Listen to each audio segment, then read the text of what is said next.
to imagine all life as you know it stopping instantaneously and every molecule in your body exploding at the speed of light. Total protonic reversal. Protonic reversal. Protonic Reversal with your host, Conan Neutron. Broadcasting from a secret underground lair in Milwaukee, Wisconsin. A gigantic middle finger to everything that is rock about music, rock and roll, and corporate power. The thing is, though, if you don't laugh, you're going to go on a killing spree with sharpened nails. Confidence of a hero or a fool. I wasn't exactly certain which. Could not be more professional.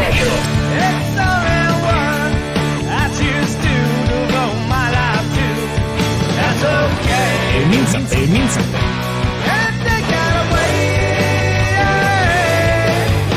You know, that's my take on it. What's yours? Protonic Reversal! That's like a science thing, right? Indeed it is. It is a science thing, it is a science place, it is a scientific fact. They were all up in your face. It is time once again for the one, the only Protonic Reversal. Welcome to it, welcome to it, welcome to it. Got a Wednesday night edition for you. People. Yeah, I'm a busy dude, but I wanted to fit this next guest in. Returning guest, actually. And I was thinking about it, and it may be the largest gap of somebody being on Protonic Reversal. And I've said that before, but this time it's serious because I'm talking about someone that hasn't been on since this show very first started. And this was a very different show when it very first started. It was, first of all, in the mornings. So you see the problem. Secondly, it was a more, kept the irreverence. Maybe it's a little more goofy is probably the wrong term. But definitely livelier, and it's become more substantive over times. And that was a long time ago. That was when the show first started. That was episode 8. So to be clear, this is episode 353. That was episode 8. So hold on, I'm no math major, but that's 345 episodes, and that's a long time. And I should have had this guy on more since then, not just for his great band, Star Trek theme band, the Beverly Crushers. No, not just for the legendary Chop, a weird collective that I'm looking forward to hearing him discuss, because I'm a fan of their stuff, and even though I barely understand the inner workings. But of course, for the incredible 1001 Album Complaints, which is one of the more interesting, newer podcasts that I would say, for my own personal taste. And we'll get into all that and more, as well as Chop, Repeat After Me, all these things. Anyway, very excited to talk to Robert. It's been a very long time since he's been on this show, and that's on me. But of course, before we do that, we're going to do the things that we do before we do that, which is that I will introduce myself. I am Conan Neutron, your host. Welcome to Conan Neutron's Protonic Reversal. I'm a rock and roll lifer that's been touring and recording for over 23 years, most known for the band Conan Neutron and the Secret Friends. Music is a huge part of my life, and I use the format of this very long-running podcast to talk about musicians whose work I enjoy and respect, but who may not be household names. This is episode 353. Now, if this is your first time listening to the show, archives are available for free. No ads, no sponsors, no kidding, at ProtonicReversal.com. However, if you want to support the show and get episodes sooner, $1 a month at Patreon.com, Protonic Reversal will achieve that goal. And if you like the show, or even just a single episode, please feel free to like, subscribe on your platform of choice, share it around on the internet, and even leave a review. All that helps people discover the show. It beats back the almighty algorithmic overlords. It's just a darn nice thing to do. So there you go. Let's get Robert Kassees on. Rob, how you doing, dude? I'm doing great, Conan. Thanks for having me, buddy. Can you believe it's been basically 9 years since I last had you on the show? Feels like a lifetime. Feels like a lifetime, my friend. So it's been around for a couple years now. Yeah. 1001 Album Complaints. When was the official launch date of that? We launched in, I believe, June of 2021.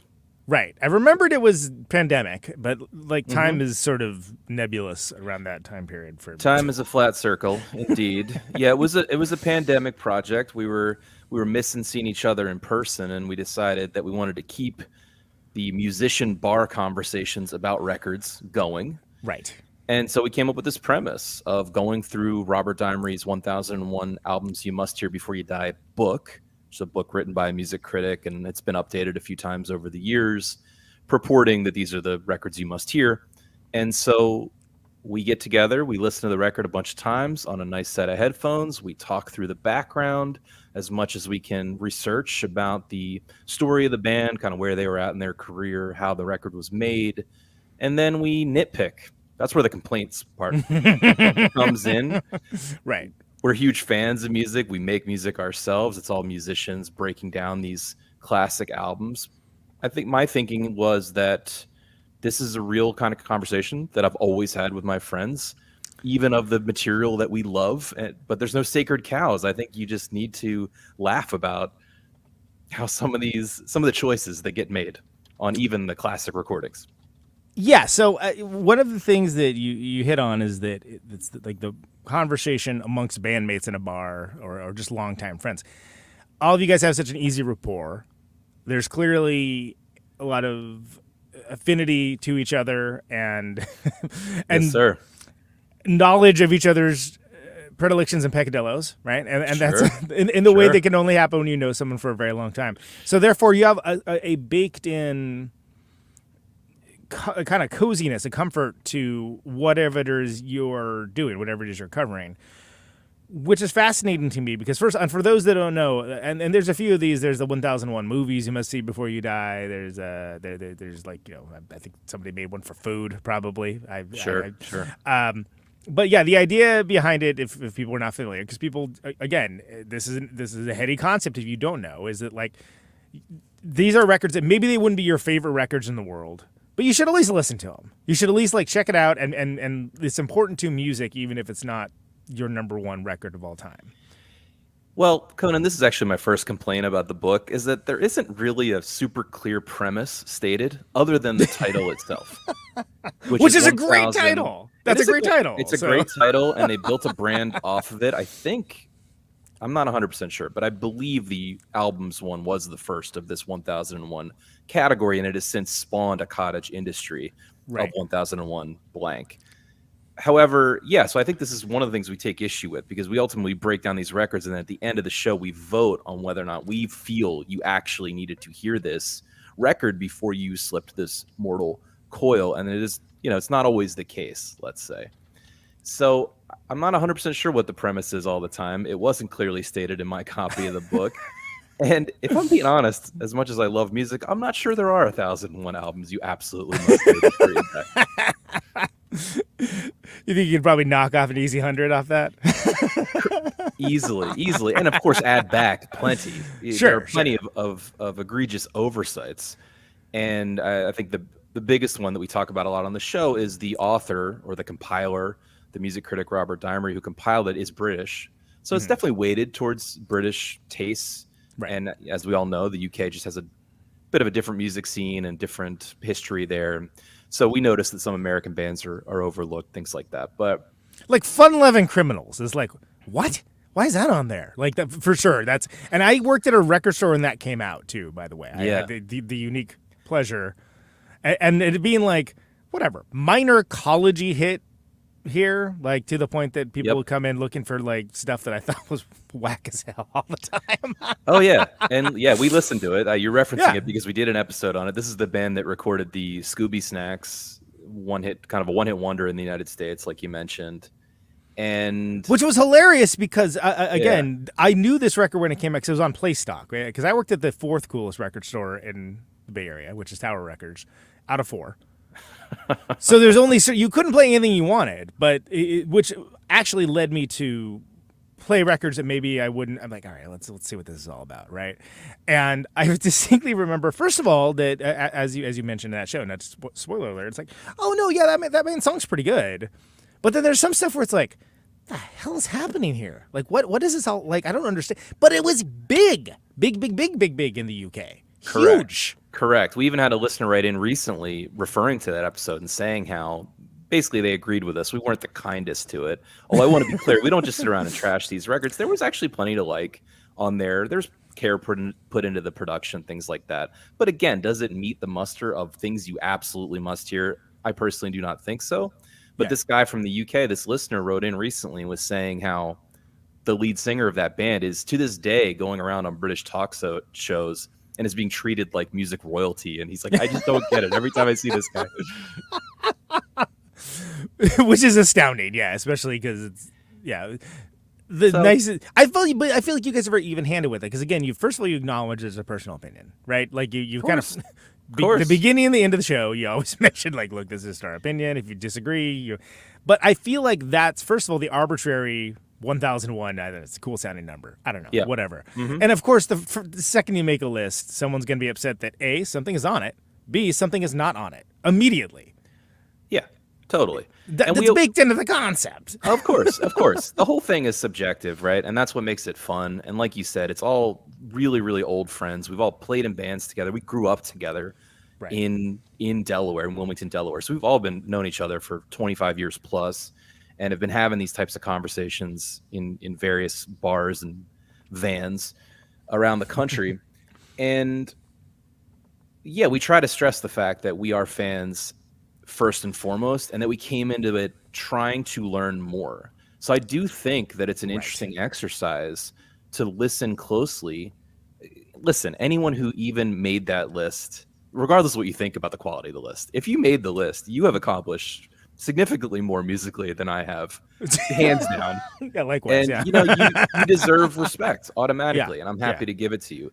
However, I just still think it's anyway, we come at it trying to learn. And I do find that researching and learning about the backgrounds of these artists, kind of where their mindset was at, where they came from, how they evolved to that space, and of course the details of how things were actually produced and recorded always enhances my appreciation of any music. Right. Well, and again, I think it works so well too because a lot of these bands are new to not just you, but like most of the people on the panel. Yeah. And which again, I understand that, as a voracious music lover myself, but also who had free access to records back before everybody had free access to records and I had like all the time in the world. Yeah. I'm a bit of a music nerd. So a lot of times you'll cover something like, oh, cool, they're covering that. Awesome. I love that record. Or, oh, that record's interesting or whatever. And then I'll listen to the episode and be like, yeah, I never even heard of this before. What is this? And it's like, whoa, really? Because I think of all you guys as being in the same sort of fellow traveler, working band, doing it for the love of music, so on and so on. But it comes from a very rockist place, right? which is to say, like, I loved and loathed hearing you talk about Gang of Four, but it was fascinating because I just don't get to hear people talk about entertainment like that. Like the people that know it are like, of course we all love entertainment. Entertainment's great, And then when you guys are just rightly pointing out this is a weird sounding record and like some of the guitar stuff is just like play guitar that doesn't sound like guitar. It kind of moves and things along those lines. And it's fascinating to hear that from the perspective of someone that just doesn't have all the lived-in experience of these, and I don't want to use the term, but like sacred cows, especially amongst like noisier music, post-punk, indie rock, et cetera, where you're getting a perspective you maybe wouldn't hear. It's almost like, what if you had, and please, peace and love in my heart, like an uncle that was like just cool guy, and you got to like play him all like your weird punk rock records and like, just get his unvarnished opinion on it. And some of which he'd be like, oh, this is great. And some of which is like, I could do without the singer.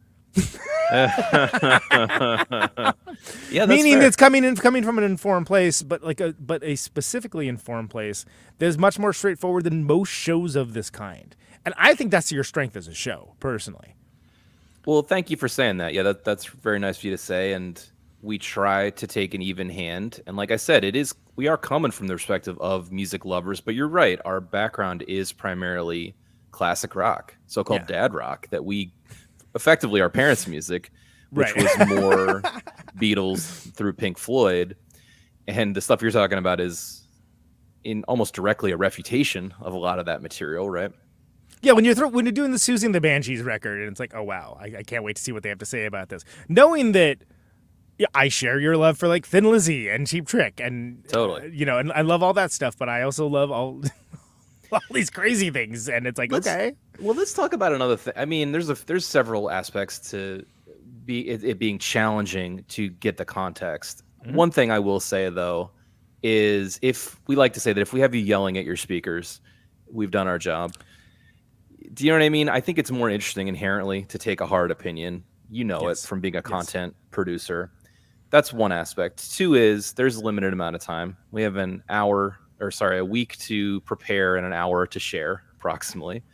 And we're pretty good at getting the listens in, and we're pretty good at doing the research and telling the story, I believe, which helps. That said, putting it in the timeline of context, that's just really hard. And it's funny, Gang of Four always gets mentioned. You mentioned it before to me, but you're not the only one. Many listeners have brought it up. But here's the funny thing about that. I don't even remember what I said on that show. I'm sure you can't remember what you said 3 podcasts ago either. Yeah. However, 3 minutes ago. It's grown on me quite a bit since then. And I have gone back to it. Because it's a grower of a record. Because exactly. What seems at first austere and strange and sort of just, why would you do that sort of decision? It's like, oh no, that's cool. That's interesting. Yes. When you get some familiarity with it.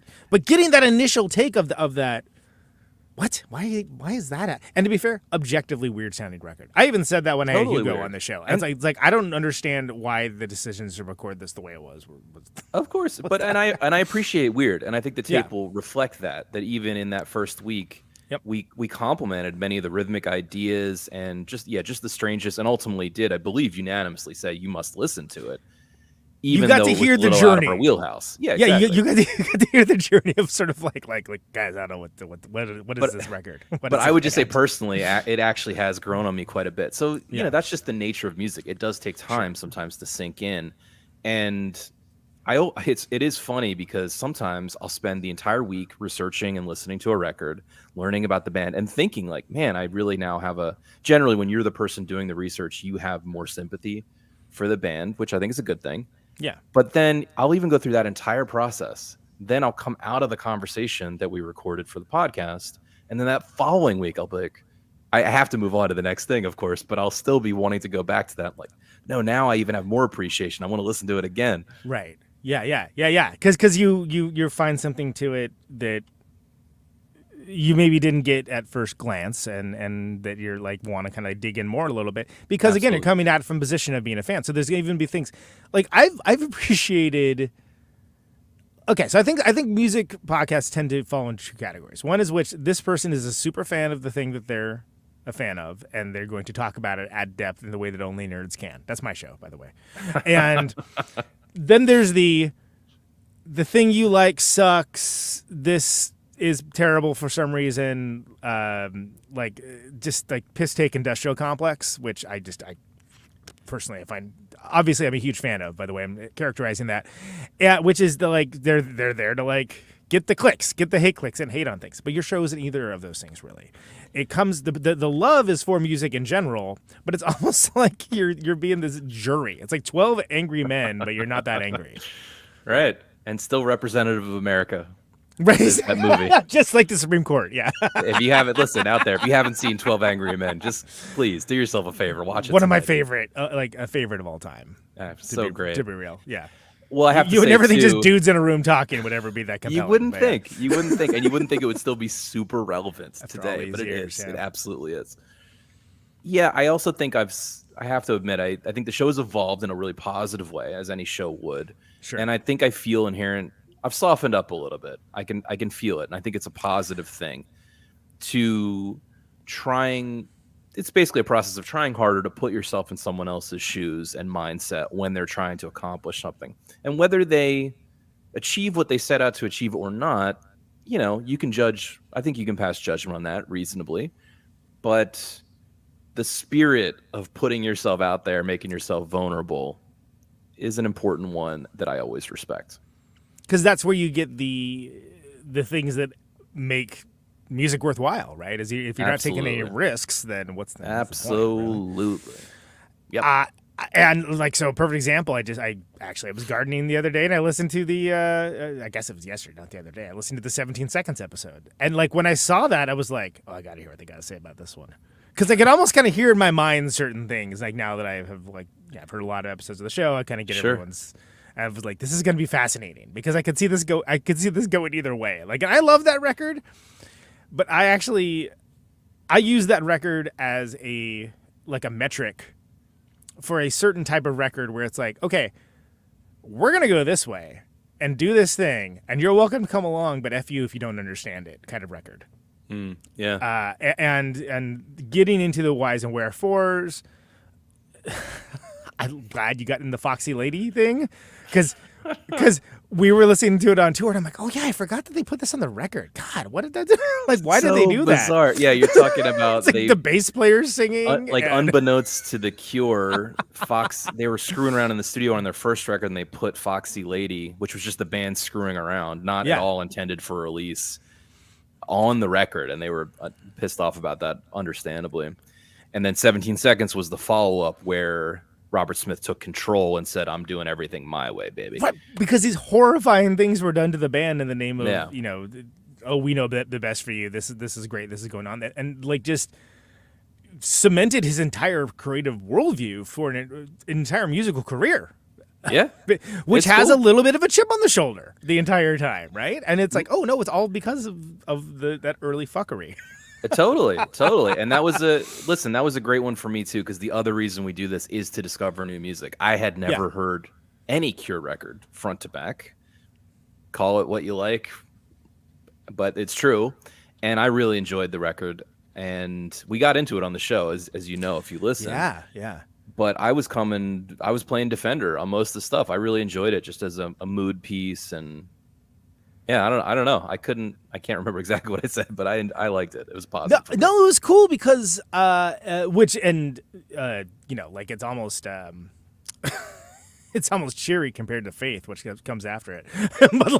but it's I felt like interesting lines and distinctions get drawn on that show. Where again, you were coming out with sword and shield of like for all these reasons that like again to hear a Cure record discussed, it's usually going to be someone that's like, this is the best record that is ever made. Here's a lot of reasons why the best record's ever made, or like this is the worst record that's ever made. Here's a lot of reasons why it's the worst, and which is just, I mean, I guess it's indicative of our times, right? Everything is the hot take, thing, but like I felt like it's an interesting conversation. It's especially I found it to be an interesting show when I'm like driving, because it keeps you engaged. Like I cannot think of, just to pivot for a second, talk about your Blood Sugar Sex Magic, I think, episode. Sure.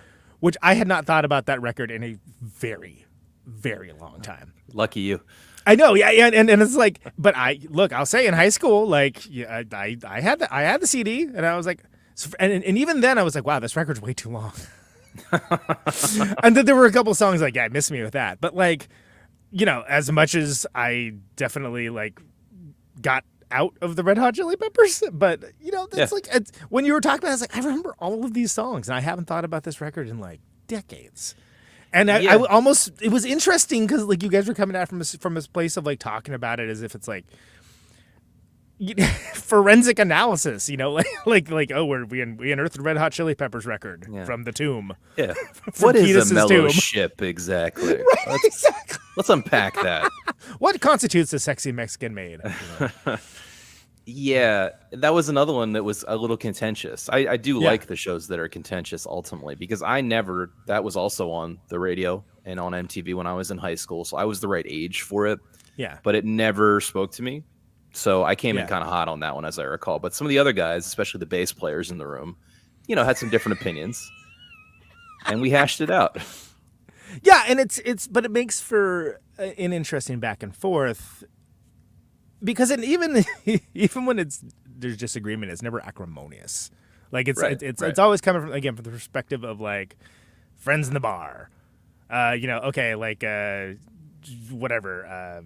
What is it? Supertramp comes on the radio. People start talking about Super. Oh, think about Super. Oh, well, the logical song is blah blah blah blah. Like it's just a natural conversation, except for the fact that it's also coming from a research place.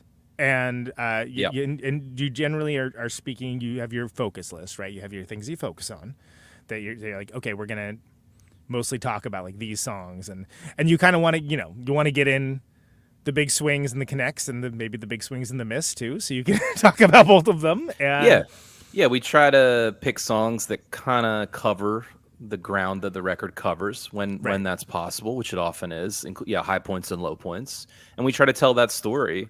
And I think that's something we've gotten a lot better at over the years. And the part I really enjoy about it, I've always been a fan of just reading music memoirs. Now I feel like I do it as a job almost. Exactly. I was going to ask if that was still true. I used to love reading music memoirs. Here's the thing about music memoirs. I do still enjoy them. Of course, I love learning fun music anecdotes and about musical history. And I'm still connecting these threads, even in the genres and time periods that I love the most. There's still plenty of ideas to connect in your head, especially since I didn't live in London in the late 60s. I don't know, but the truth is most memoirs are not that well written. A few are. It's a low barrier of entry as a artistic form. So I slug through some. Oh, are you quasi-literate? Great. Write a book about this guy. Great. All right. Especially those the 33 and a third books. It's like, yeah, they're all over the map. Some of them are great, and some of them are agree. like, do you not own spell check? Yeah, they really. I wish they had some format restrictions on that. Yeah. Yes, I agree. It's a great idea. I love it conceptually, and I have read a bunch of those, but hit and miss. Yeah. So, but so you're watching the documentaries, you're reading the books. You're basically getting a concentrate fandom, and fandom's maybe not the wrong word, but a concentrate of history, like a pill of the band you're talking about that you just add water to. Yeah, trying to. And it can be challenging, especially for these artists that have such intimidatingly large catalogs and huge fanships already. And of course, we always say, it's only a week, but we try to live and breathe it for a week, which, that's better than a day, but it's not the same as a lifetime, certainly.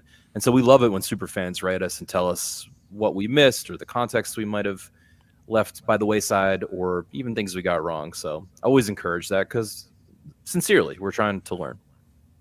It's actually worked out, because as much as I'm complete music nerd, obviously it's kind of the crux of this show necessarily, but like there's bands that I'm like, oh yeah, Hanoi rocks. I was like, that's been on my, I need to remember to check that out list for years, like years and years and years and years. Totally. Personally, I don't like Guns N' Roses, like at all. Like, and some people get really upset about that. I'm like, they're doing just fine without my fandom. It's okay. But I know the importance of Hanoi Rocks and the whole. But the thing I know most about is like, oh yeah, that was the guy that Vince Neil killed. Yeah, that's pretty much all I knew too. Although I feel like it would be fun, Conan, since we are friends. We've known each other for many years now, kind of, but aren't super close. I would love to play like a game show with you where I could try to figure out a certain band, if you're a fan or not. Because to be honest, if you had thrown Guns N' Roses out there, I could have gone either way. It seems like it could be something like, oh hell yeah, they're great, awesome, and it seems like it'd be like, no, that's the worst thing I've ever heard. I don't like it at all. Yeah. And honestly, sometimes in the same song, but okay, yeah, they're not part of the lineage of the New York Dolls for you. Not for me. Well, they are, but it's an unfortunate branch that we don't speak about. Gotcha. Okay, cool. But that's relatively. As a indie rock post punk, presenting rockist, like it makes total sense that I would love Guns N' Roses. I just don't.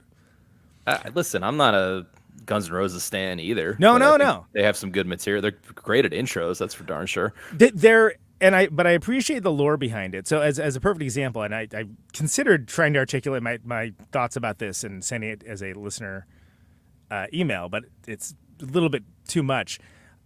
There's the Cantor's Deli in Los Angeles. Are you familiar? Yes, I am. There's they have this little bar, the Kibitz Room, right? That's right there, and it's literally the bar where Guns N' Roses kind of got their start. And they played in the Kibitz Room, and the guy that owned Cantor's Deli was like friend, supporter, what you will, et cetera, et cetera.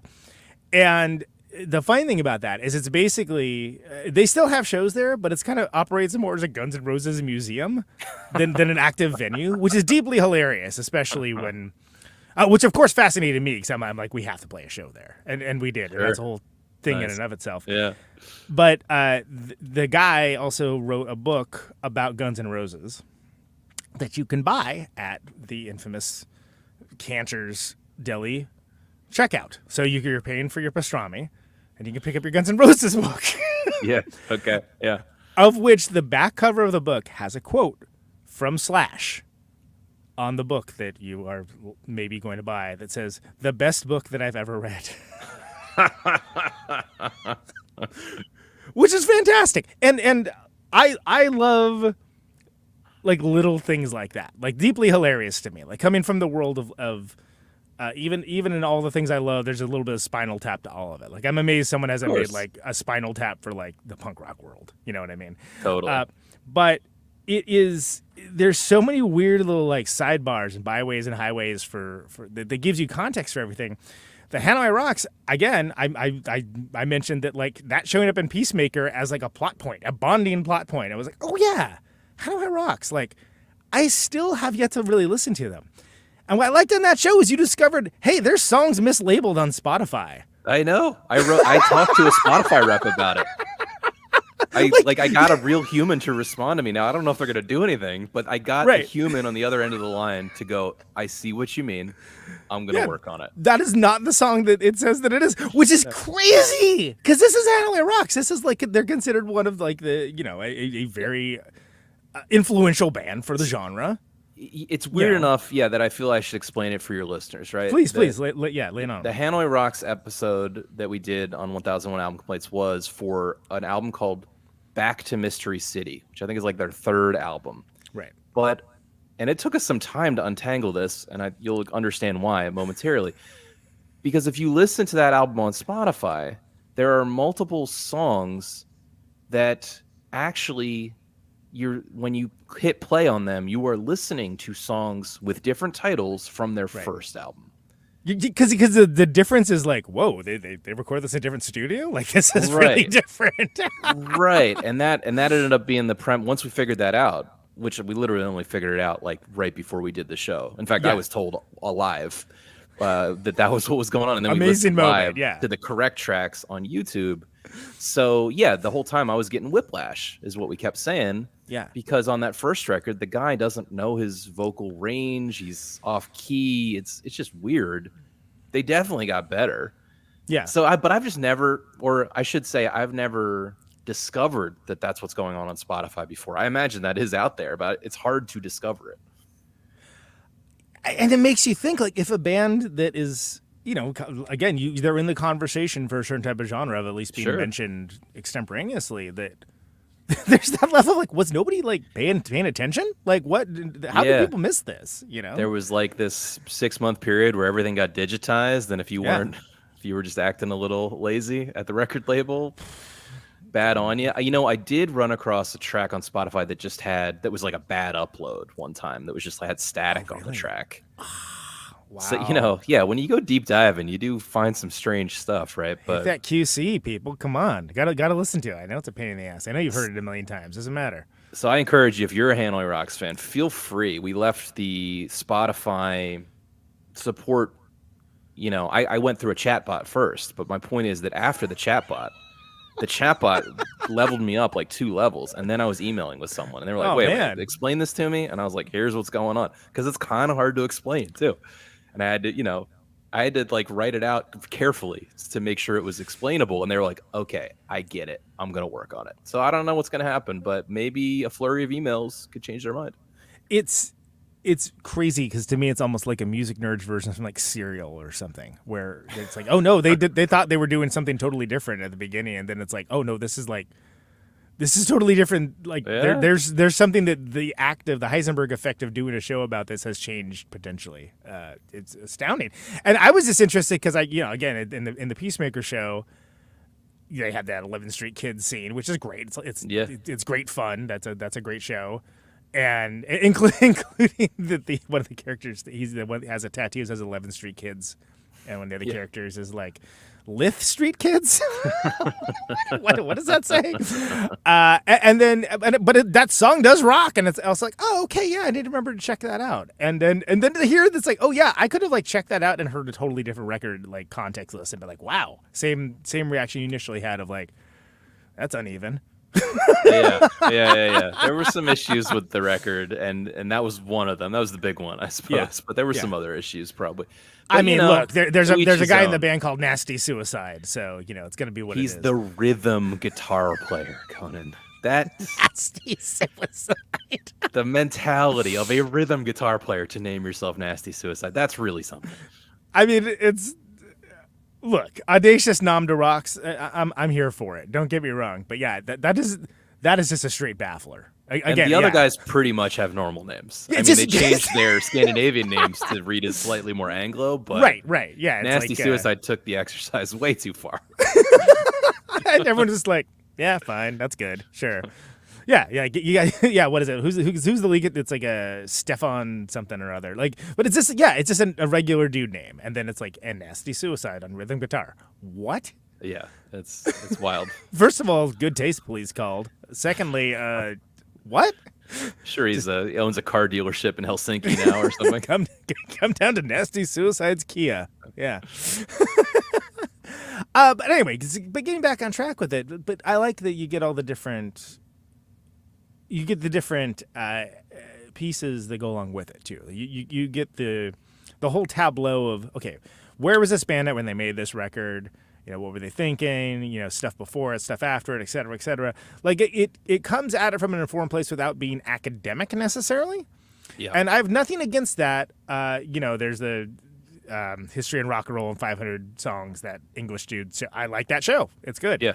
And that is like an academic show, for sure. And your show is more like the people that like the kids that like went to that class, but also maybe skipped a few classes to go smoke weed and drink beer in the parking lot and talk about the same stuff you were talking about in the class. Like, it's more fun. Sure. There's a fun aspect to it. It's familial. Yeah, exactly. We wanted it. We did it that consciously, of course. I listen to plenty of NPR produced type podcasts, and I appreciate them, and I've learned tons from them. But at the same time, I also grew up on comedy podcasts, and the ones where just people are casually chatting, especially people that have long-standing relationships. And I think podcasting, to a certain extent, has maybe moved to the next. A lot of the comedy podcasts don't have that going on quite as much. So we wanted a little more of a format than that, as you can tell.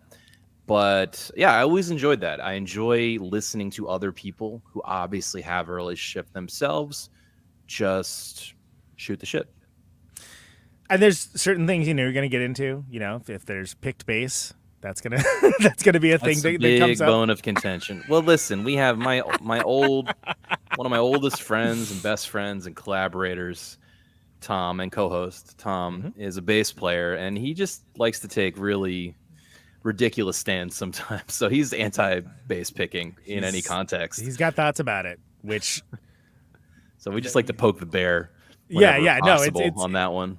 And that's where it comes into almost sort of like the Stern effect, right? Of just having these things that become sort of characters for the shows as bits. Oh, sure. Where if you listen to the show, it's sort of like you're like, oh, okay, cool. So first of all, I mean, it's like with anything, right? First time you listen to it, like, there's a bunch of guys talking. I don't know who any of these guys are. And then like you kind of get a feeling for everyone's like feelings and like rhythms and like what they do or don't like or whatever. And it's interesting because I knew you and Tom. I didn't know the other guys at all, like even a little bit. Like, and I was like, all right, well, whatever. I don't know, but I'm sure it's interesting. And now having listened to, I don't know, like a lot, like a couple dozen episodes, it's kind of one of my go-tos when I'm doing long drives on my own. Nice. Because again, it keeps me engaged. It keeps me engaged on an intellectual level and also just like, what? Well, don't you find too that your brain, I think you're kind of saying this, but your brain does a weird thing where I feel the same way listening to your show, Conan, that I feel like I know you better than I probably actually do from having you in my ear. The parasocial relationship thing, sure. Yes, exactly. No, absolutely. Yeah. But I think that's kind of interesting, that you invent something that might not quite be there, but it is real also because it's intimate. And people, especially when you're talking about something people get so passionate about, like records, where it's like, people are like, this is the best record ever. You guys are a bunch of idiots, et cetera, et cetera. Like, just impassioned as if like, yeah, this record sold like 5 million copies. It's doing just fine without these guys. These guys are not going to like slow its roll, so to speak. Yeah, exactly. And to be honest, yeah, we've shied away a little bit for the most part, from doing stuff where we're just going to heap praise on the pile. Although that stuff does come up sometimes. We did a Dark Side episode. But I thought that was interesting too, because you talked about a lot of and I say that as that might be what my least favorite of like the good Pink Floyd records, personally. Sure. Okay. I'm a metal guy, and maybe that's just because I grew up with hippie parents who were constantly smoking the pot and throwing it on. I just got sick of hearing it. But I was fascinated by like where the conversation like went, like certain things like the conversation about money, for instance, like that's just an objectively interesting song, whether you like it or not, like the things that happen in it. And you guys kind of broke down the mechanisms of like songwriting, the things that are happening that make it sound the way that it does, so on and so on. And I gotta say, I was skeptical because I was like, what are they gonna say about this that hasn't been said? Because it's one of those records everyone's talked about. Freaking Dark Side of the Moon. Are you freaking kidding me? That is true. And but I should not have doubted you guys because it was a great conversation. But like, I definitely, it was the how them Duke boys gonna get out of this one kind of moment. You know what I mean? And then the general lead just jumped over the. To be clear, I doubt we said anything truly original, but there is a lot of thematic richness in that material. Yeah. And I mean, speaking of money, my least favorite track on the record. Yeah. But just for anyone glancingly familiar with it from rock radio, the freaking change sound effects are in time with the song in a pre-digital age. I had actually never noticed that, to be honest with you. And like, I don't know, I just was never giving it like an honest appraisal of it as music rather than, something that was on while my parents smoked pot. But yeah, that was an actual epiphany. I was like, oh, no kidding. And then I listened back to it. I'm like, oh, that's crazy. Yeah. And that was real hard to do, I'm going to guess, back then. Yeah. Yeah. So the care, I think one thing. It wasn't like digital. I'll just overlay this here, and there you go. You talked about respecting passion, and I do respect passion in music and in any art. I also respect care and attention. Right. And I don't think that's always applied. I don't think passion and care and attention are synonymous necessarily, right? I agree with you. Yeah. So, just pointing out where I'm coming from, I guess.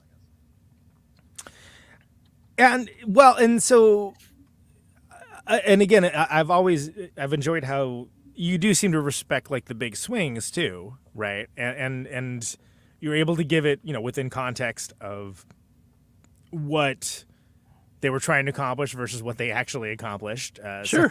And listen, I think the record proves also that our record of podcasting proves that it's not about us enjoying it. I think Donald Fagen's The Nightfly is a great record. I'll put it on any time. I think Sparks has a great catalog. I'm not 100% sure everyone needs to listen to these records, but that's right. It's not affecting my enjoyment.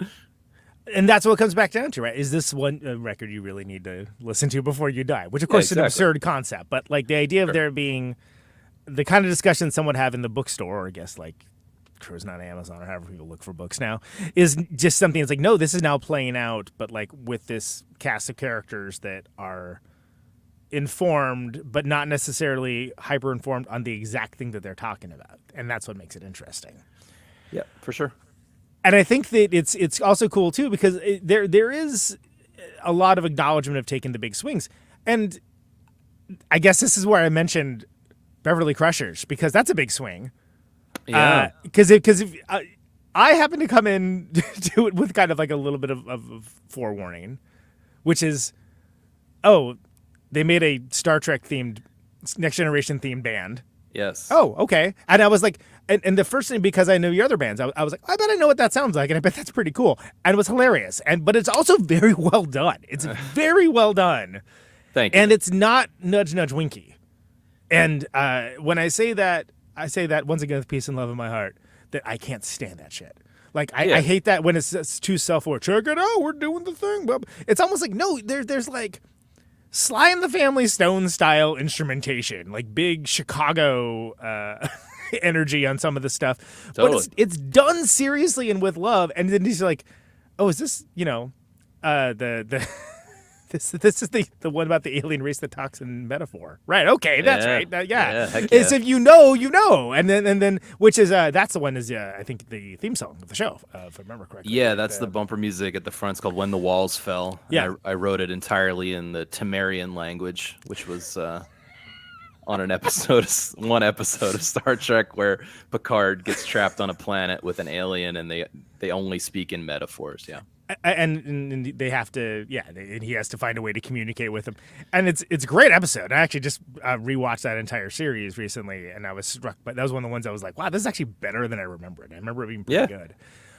I think the series in general is really good. Well, so a couple things, if you'll allow. Yeah, please. So Beverly Crushers, lay it on. I love the idea of taking a silly concept and treating it with dead seriousness. That just fits my aesthetic in a lot of ways. So that's part of what this is. It started as a writing prompt. And Tom and I always loved the show, Star Trek The Next Generation. It was on when we were growing up. But we're not Trekkies. That might be a disappointment to listeners. But, we've seen the show. We're familiar with the show. And now we have this Star Trek band. We've written many, many songs from the perspective of these characters. So perhaps that qualifies. But I wouldn't call us traditionally Trek. I think compared to people who are really into Star Trek, we're noobs. Because there's the Trekkies movie. I think there's two of them actually. That's like literally about Trekkies, and you don't have a dentist themed office that looks like sick bay. No, I don't really have any memorabilia, to be honest. But which doesn't mean that you're not interested in it. It's just like that's a different level and a different kind of fandom, and that is the quintessential that type of fandom is that in Star Wars, right? Of which I'm probably an equal fan of, which is heresy. I like all that. Yeah, I enjoy all that stuff very much. Don't get me wrong, but I would say our nerdiness on a record like this is coming from our nerdiness about music and recording, right? And not about the other thing. That's all. Yeah. But that said, I'll rep Star Trek: The Next Generation. I think it's a great show. There's some clunky episodes, of course, but there are some great ones. It's a very philosophical, kind of presaged the Law and Order 1 hour space drama kind of thing, right? And it's just thoughtful and memorable sci-fi is what I want to say, kind of in this short story format with character development also. Absolutely, and it again, as mentioned, like in the way that this was on syndicated television, so they were cranking out a lot of these, and it's like the Twilight Zone, right? You remember the bangers, and then you're like, oh yeah, this episode, ooh. There's some weird ones. But then it's also like, as Star Trek always is, it's very progressive at times. Yeah. Oh, for sure. I watched one not too long ago with Riker's trying to get with a woman. No, sorry. It's a genderless race of aliens or something. I saw that one recently too. Yeah. And despite the fact that Riker is a sex machine and he has to, F every alien species, they actually treated it with like a reasonable amount of 2023 deftness. Reasonable for 1992. I mean, exactly, considering the time period. Like, it's like they the grand tradition of telling these stories are more like transgressive and thoughtful and posing questions that maybe culturally questions, man. What is life? What is the holodeck? This is the thing I've always been fascinated by. And listen, I do think it's very rich material. Holodeck addiction? What is that Barclay except for like phone addiction? Right, these days. Yeah, exactly. Well, speaking of which, Conan, so we're working on a follow-up. We released Sick Bay in 2020, and now we've tracked we've done all the bass tracking for a follow-up that should come out in early 2024, and we have not one but two Barclay songs. So I am excited about that. Well, and I like that. It's not. The music isn't an afterthought, right? Like, it's obviously like, again, as you mentioned, you treat the music very seriously. There's elements that are like, more psychedelic to it. There's certainly songs that are funky, which and that could be fraught as well. We treat it a little bit like a genre exercise too, where we like to experiment with genres. So there's some 70s funk stuff. There's some Talking Heads-esque material or attempts at it. There's some Pink Floyd-esque material. Four Lights. Exactly. That's the Pink Floyd jam. Speaking of metal and echoes, greatest recording ever. Yeah. And yeah, so we like to do different things with it. It's exploratory on that level and a lot of fun. But I do think it's rich from a songwriting perspective. Not to overstate the case, it started as a prompt to get us started, just writing. But the truth is that it's been a really cool thing to explore. Like, what are the hopes and motivations and dreams, and what is the holodeck really about, if not some kind of twisted wish fulfillment of what you're not getting in the real world? And Picard is the leader that I want leading me. I mean, absolutely, Picard's the president, man. Like, he's my guy. Yeah, and you know, it's so funny when you think of like this era of like, you know, AI and deep fakes and things along those lines. It's like, oh yeah, don't you remember that episode where like Barclay like has a version of Troy that he's it's highly implied that he's boning down with the version of Troy that's in the holodeck, which is like, okay, that's not just consent laws. That's like, there's a whole litany of reasons why that's wrong. But of course it would happen, even in this pseudo-utopian society, you know? Of course. Well, we reference the one time that I can trace on Next Generation where the holodeck is referenced for masturbation purposes is Riker meets, they have Famke Janssen on the show. The episode is called The Perfect Mate. She's an alien in transit. She's going to marry some dignitary from another planet, and the whole deal is that she's supposed to meet this guy and then pair bond perfectly. Become the perfect woman, the perfect mate for this. Right. And of course, but in the process, they get waylaid or something, and she's getting everyone in the crew hot and heavy. Yeah. Riker, not the least of which. And has a heated exchange with her in her room, and he walks out into the corridor and hits the communicator and says, "If you need me, I'll be in holodeck 4." All hot and bothered. So that actually was the impetus. In a way, that was the impetus for the whole band. It's like, we have to.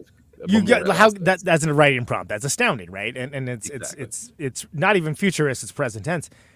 In the Deep Space Nine show, you know, their Quark's bar, there's a holodeck. Oh yeah, these are a bunch of like drunk cubes or whatever. Yeah, drunk degenerates that are like gambling away. What do you think happened? Like, first of all. And it's played for laughs. That is, I think his brother, right? That's what it is. It's like, has to clean it. Yeah. which is that's got to be an odious Clerks task. Cover this. This joke as well? I probably yeah.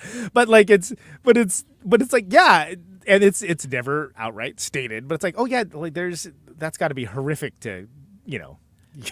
To clean up afterwards, because like, what do you think they're using it for? You think they're, oh yeah, I'm gonna gaze at the night sky of this no, they're gazing at something. It's not that. Here's my other favorite thing about Next Generation that I enjoy mining this for writing too, is how there's very little consequences. You know, it's not really that serialized. Right. It is a bit in terms of the characters do develop, and there's some elements of that, but for the most part, Picard gets zapped by a probe and he lives an entire 80-year existence on another planet as another person with grandchildren, and he learns to play the flute and then he gets zapped back to the Enterprise, and 1 hour has passed. That was where he learned to play the flute. I forgot about that. Yeah. And he kind of like pops up. They don't really cover this part, but it's the premise is he pops back up and they go, okay, back to work then, right? Yeah. And then next week it's like, oh yeah, this guy runs an alien scrapyard, and like, you know, he's being a dick to his neighbor. Okay, whatever. Exactly, you know, right. Right. So there's something comforting about just like resetting at every turn like that. I think that may be one of the reasons why people really vibe with Strange New Worlds as opposed to some of the other more recent Trek, which again has fallen into the Sopranosization of just everything being a serialized story that has like telling some larger thing, where everybody's trying to do a prestige television, which to me makes it not prestige at all. It's just, absolutely, yeah. It's just deeply thirsty. That's why I like Poker Face. Like I was like, it's like, what if Columbo was like a hot chick? Great. I'm sold. I'm in. You stop right there. You've made the sale. And it's like not exactly that, but it's look. It's I like that, you know, you don't have to think too hard about like, why is that guy trying to like catch up with, you know, there's and Ryan Johnson does like a thing where it's like, okay, there is like a overall narrative, but you don't really need to care about it. Yeah, she's going to a place and like she's getting some dumb job and like something's happening. She's going to get caught up in it, and then next thing you know, you're after the next adventure. And I'm ready for more of that type of storytelling, or lack of storytelling, I should say. Totally. No, it's the bathroom scale thing, and yeah, you're totally right. Yes, I'm craving it as well. So with Beverly Crushers, again, it's coming at it from a place of like the music is not treated as a joke. Like it's sort of like the concept itself is sort of like, no, this is the concept. This is what it is. You can choose to be like, that's awesome, that's dumb, whatever. Yeah. But you're not treating it as you're not treating it lightly. You're not treating it as if it's something to be mocked or No, not at all. And I think that that's important to mention because, again, we just live in these irony-poisoned times where nothing can be sincere, or if it is, it's cringe now. That's the new thing. Oh, it's cringe. Oh, yeah. I believe strongly in sincerity, for sure, and I know you do too, yeah. Absolutely. And it's an awesome record. I mean, the EP is good as well, but I'm super excited to see what the next stuff brings because I think you kind of found a voice for it. Is a strange thing to say for your Star Trek Next Generation themed band, but I think you have found a voice for it. Well, again, it's a writing prompt that gets us started, and so I actually have 2 more concept albums to pitch you, Conan.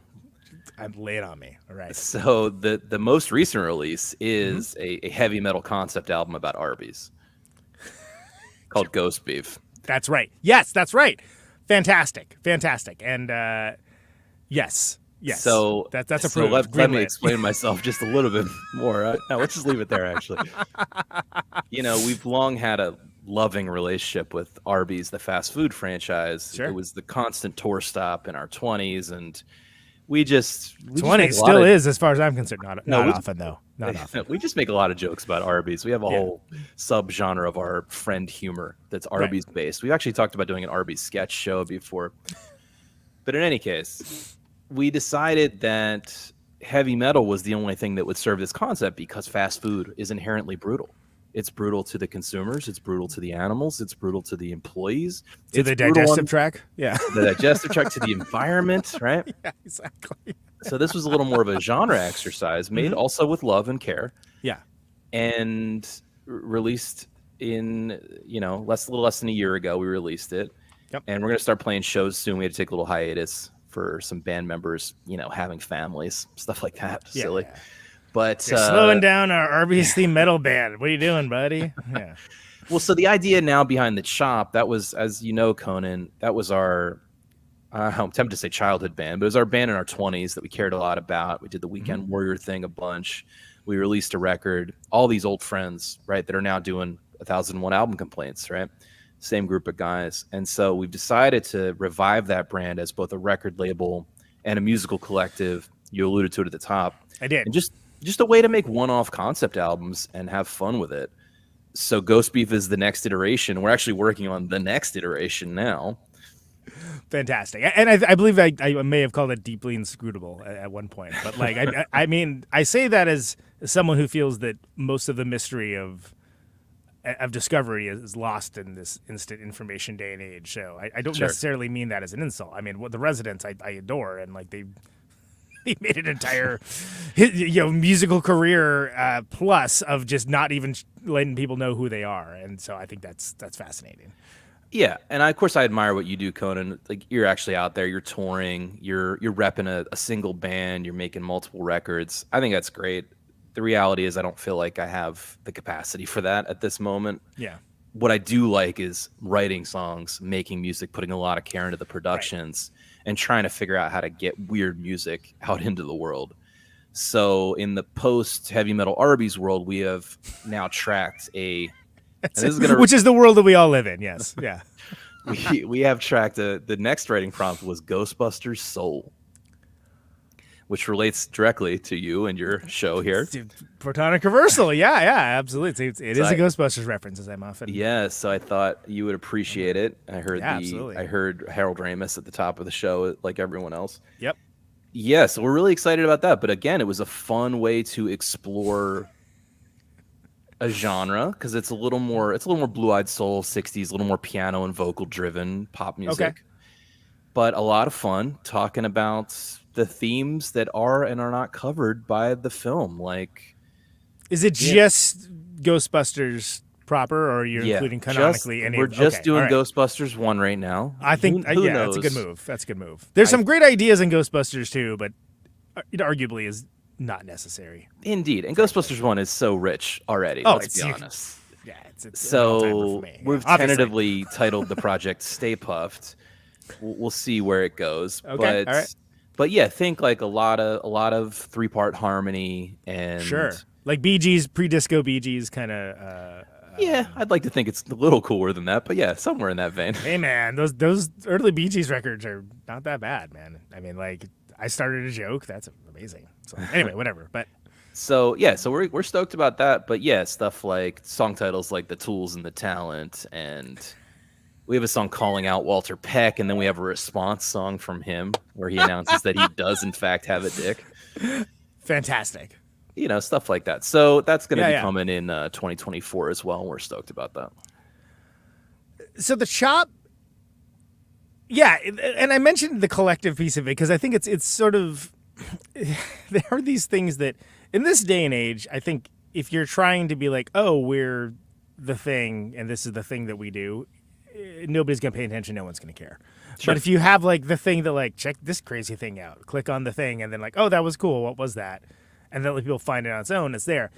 You certainly aren't leading people by the nose with the Chop Unlimited stuff because it's first of all, it's even difficult to find out who's playing in the band. Like you don't really put a lot of effort into like details like that. Who needs details? Yeah, details from details. We got a response song to write for for an earlier attack song in an 80s Actually, that's supernatural another. comedy. I write these concepts down, of course, in my my notes Sure. app, and that's one of the ones I want to do at some point. Is a series of response songs, unwanted, unsolicited response songs to previous hit songs. So that's fantastic because I'm a big fan of the rock and roll diss song, which I think doesn't happen nearly enough. For instance, I'm a big fan of the band Sweet, or The Sweet, if you prefer. Sure. Their song Action is a song I deeply love that most people only know Ballroom Blitz. Great song, fine, overplayed. First of all, in the video for Action, the drummer is wearing a shirt that says 13 Hit Wonder. Amazing. I was gonna say Action's got to be at, like number 4, right? They got Fox on the Run. They got Oh, yeah. I mean, there's many great songs. But it's a diss song to Queen. They didn't- thought we're I don't ripping think I them knew off. that. I don't They think I knew thought that Queen was ripping off their sound at the time and decided to, playfully sure. basically write a diss song about them copying their sound to great success. Which is amazing to me because when you think of diss songs, it's like rap is the first thing you think of, right? Where it's like there's whole there's not just songs. There's like movements on like records that are dedicated towards calling out the enemies list. But Oh. I think it's very funny, and even funny if you know that. And Sweet is a band that I can't say I love all their tunes. I love a lot of them, and I know a surprising amount of information about that band because I just was fascinated by them. Like, oh, what are these guys like? Because it was when I learned, first of all, the Barroom Blitz was not a Tia Carrere original, which, of course, for those not in the know, in Wayne's World, she performs Ballroom Blitz, and it's presented as an original song by her band. And then I was like, oh, no, there's a band that did this, and it sounds like this. I'm like, this is great. Wow, I want to hear more about this. That begat Fox on the Run and Blockbuster, so on and so on. Hellraiser. Coincidence or not, Conan, that also on the Wayne's World soundtrack, they revived Bohemian Rhapsody and made it a #1 hit again. You're correct. You're absolutely correct about it. And so, yeah, again, to find out that Action is a diss song towards Queen, like, blew my mind. To the point that Mount Vicious used to actually cover that song. Like, I got so obsessed with it. And I love that kind of stuff, and I wish that it happened more. And I feel like rock bands tend to be more uptight about that kind of stuff. I don't know. I don't really understand why. I wonder if sometimes it must be they make references that aren't as obvious to pull out. Sure. But I was thinking of Steely Dan and the Eagles had a little rivalry, a friendly rivalry, and they reference each other in songs. Yeah, and but like the idea of writing response songs to songs that are to previous songs that are known and already exist is pretty hilarious. I mean, that sounds like a fun prompt to me. So listen, my goal is to find an excuse to get together with my friends consistently and to write songs and to produce songs together. And so we were working on these Ghostbuster tracks all together in a recording studio in Philly this summer, kind of near where we're all from. And I was visiting, and I'd love to make that a yearly thing. So I say just keep the ideas rolling, man. I'm for constraining yourself and through that coming to some new creativity. Yeah. You're so vain. Yes. How dare you? Warren Beatty, right?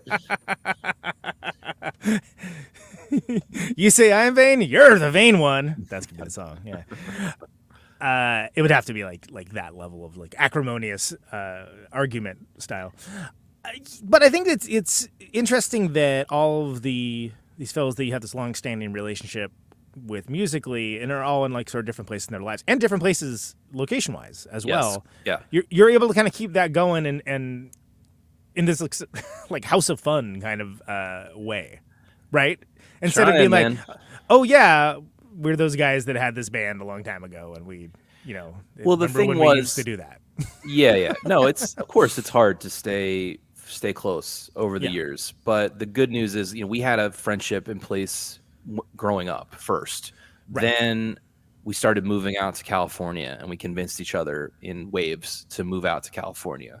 Then I think I could take credit mostly for this, said, hey, I don't want to just do the same old stuff with the same old people. We need to do something else. Right. And that band, The Chop, was kind of a band experiment because, to be honest, I think 3 out of 5 people did not actually play their instrument when we started the band. So, which, I know, if you listen to 1001 Album Complaints, doesn't always yield the worst results sometimes. No. You're like, oh, you have an interesting approach to that instrument you could barely play. Great. We had a lot of fun. We brought energy, we brought theatrics, all that stuff. And I think the record we made, while not great, has a lot of charm to it. And I think you can hear, you can hear our friendship on there. And that was sort of the point of the band in a way, right? So that ended. But I think that, I don't know, those 2 successive moments in our lives made it a little easier to continue. And of course, this thread of loving music. How many people do you know in your life who are willing to just show up at the studio and say, I got a song, here it is, or I'm ready to play? We're good enough. We've practiced our instruments enough. You're the same way, obviously, that where you can just kind of show up and go. Right. You don't need to you don't need to necessarily give it like months and months of woodshedding or something. You just show up and like do a thing. Exactly.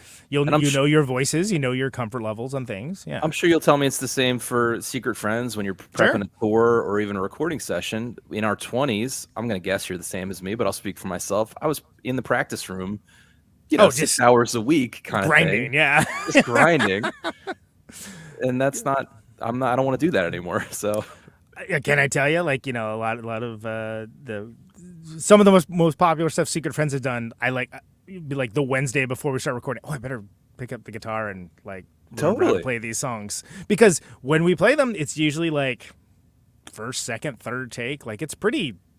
You're trusting the people you're playing with. This is not talked about enough in music, I think. But yes, that balance of how practiced you are, to how unpracticed you are, and what you get in terms of energy on the tape is. Yeah, there are varied results, but you can play around with that quite a bit. It's a very real thing, because there's certain things where you can have your like Steely Dan's or King Crimson's or something where it's like, every note is exactly like in the place that it's meant to be, and like it was meticulously crafted and this and that. And there's also like if you're doing a certain type of like energetic rock music, for instance, the 20th take probably is not going to be better than the 3rd take. No. Like you could listen. Yeah. When I was on 1001 Album Complaints, we talked about the album Funhouse. Sure. And they have that. It's I don't know if it's a box set or what, but it's all the outtakes, and you get to hear all the different versions, and you get to hear them kind of like work it out as you go and like hear it evolve. And again, as I mentioned on that show, there's also one for Beach Boys for Pet Sounds.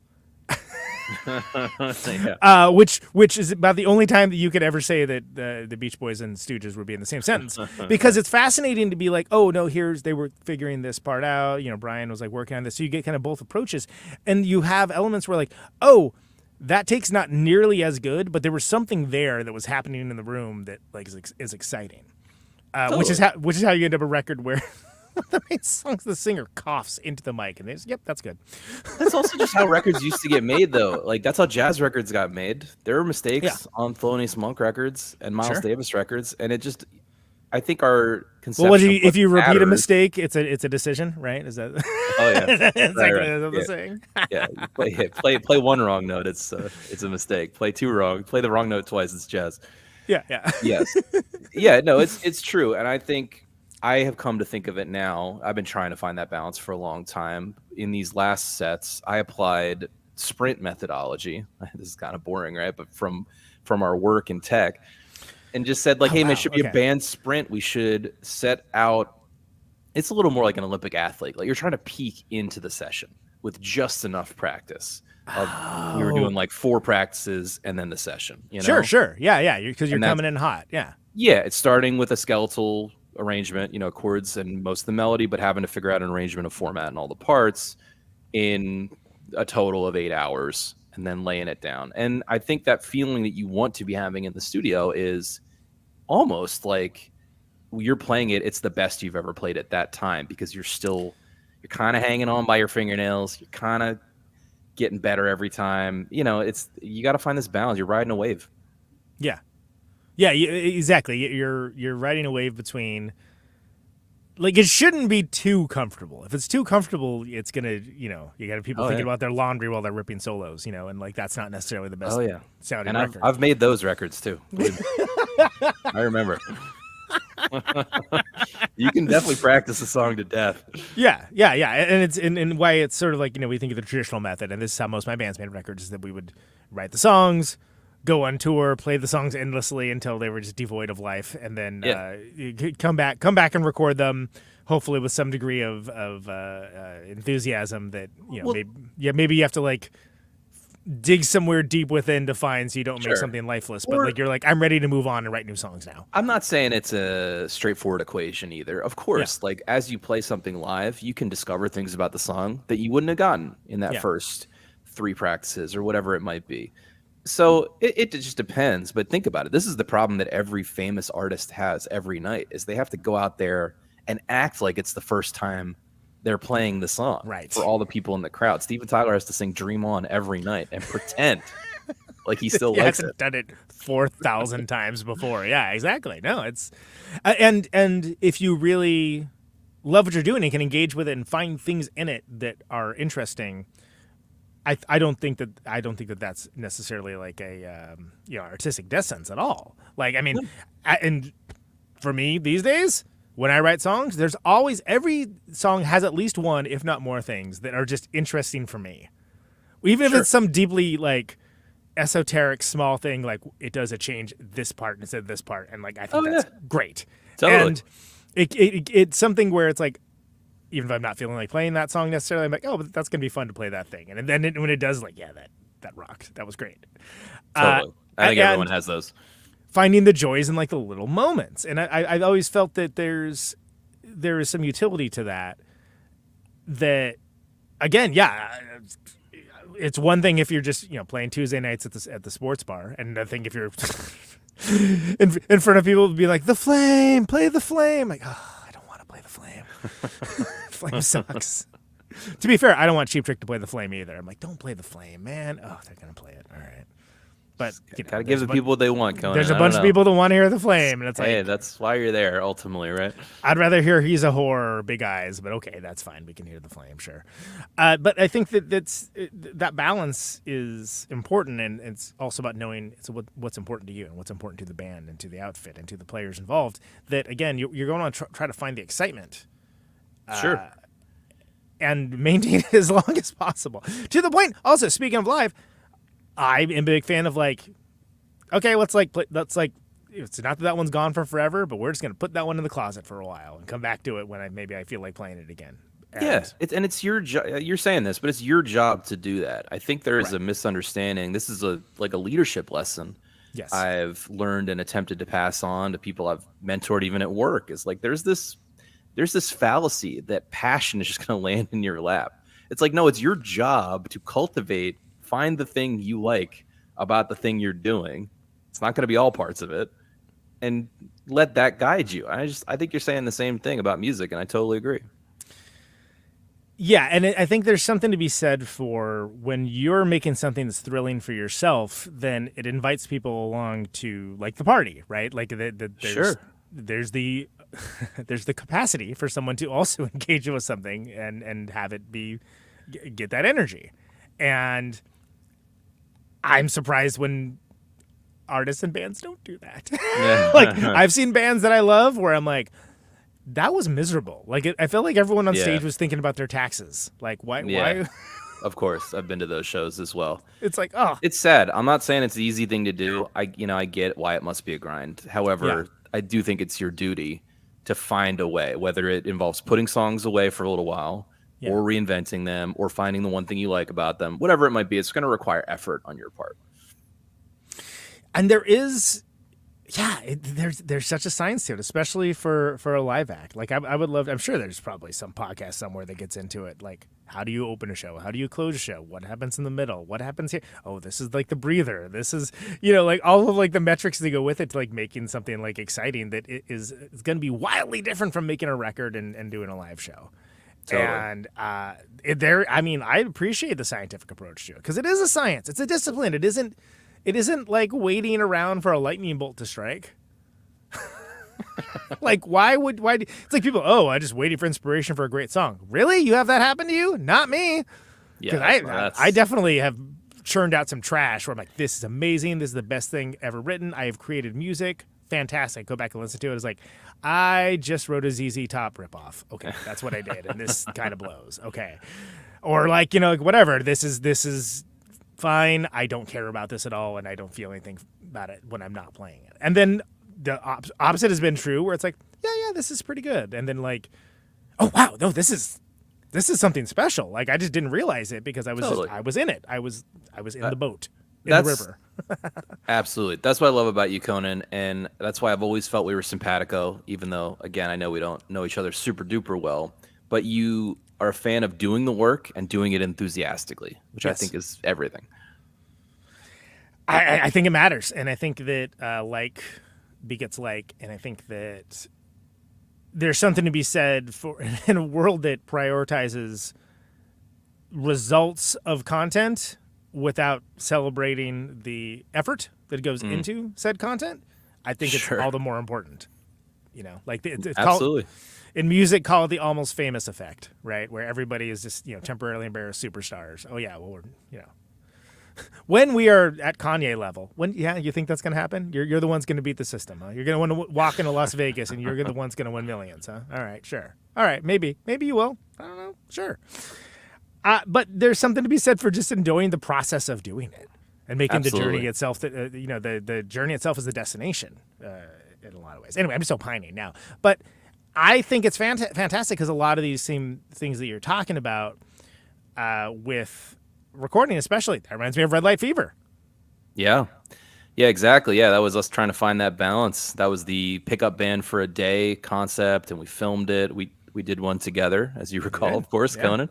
Yeah. And I think we did like 5 or 6 of them in total. We made little documentary movies, but the idea was, you showed up for one day in the studio, 8-hour day, with a song, and you had to come out at the end of the day with it fully mixed. So, I would say mixed results in terms of the quality of the tunes, but it's a learning exercise. I've always just been fascinated by trying to learn as much as I can about what that balance is, about how to make cool records, production tricks. As well as I do that every time you're in the studio, you learn something, man, and you're going to bring that to the next thing. And it just kind of it snowballs forever. And you can hear the things maybe you wish you would have done looking back. But I try not to look back too much. I try to just think about learning more and doing better the next time. Well, and you end up being in situations where you don't have time to overthink it. For something like that. And that I found very encouraging because for me and my band at the time, Victory and Associates, like we just had come off a record that we just basically played to death and like there was no mystery. And I still enjoyed the songs and enjoyed recording it, but like it was definitely, I felt the best record by that band that was also totally overthought. And like, I kind of wanted to get away from that. So the idea of like, oh no, like you're locked into doing this and there's like you just wrote this lead part that you're going to have to be able to replicate. When at the time I was aspirationally like could play like lead guitar, but certainly it had never been like a sit around practice to Yngwie licks kind of guitar player, right? Sure. But no one can write a weird guitar hook like I can. Like it sounds exactly like me. It's unique. Totally. And I would rather be someone with a voice than someone that has like that Guitar Center level of acumen. But by the same token, the idea of like, oh no, like whatever you do, like that's going to be what this is. Like that was kind of like eye-opening at the time because I'd never done anything like that before. Yeah, and it's then scary. hearing everyone's thoughts too of like, look, in some cases, you know the people you're playing with, some you don't.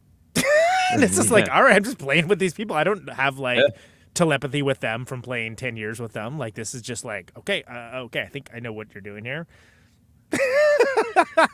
It was interesting and it was cool.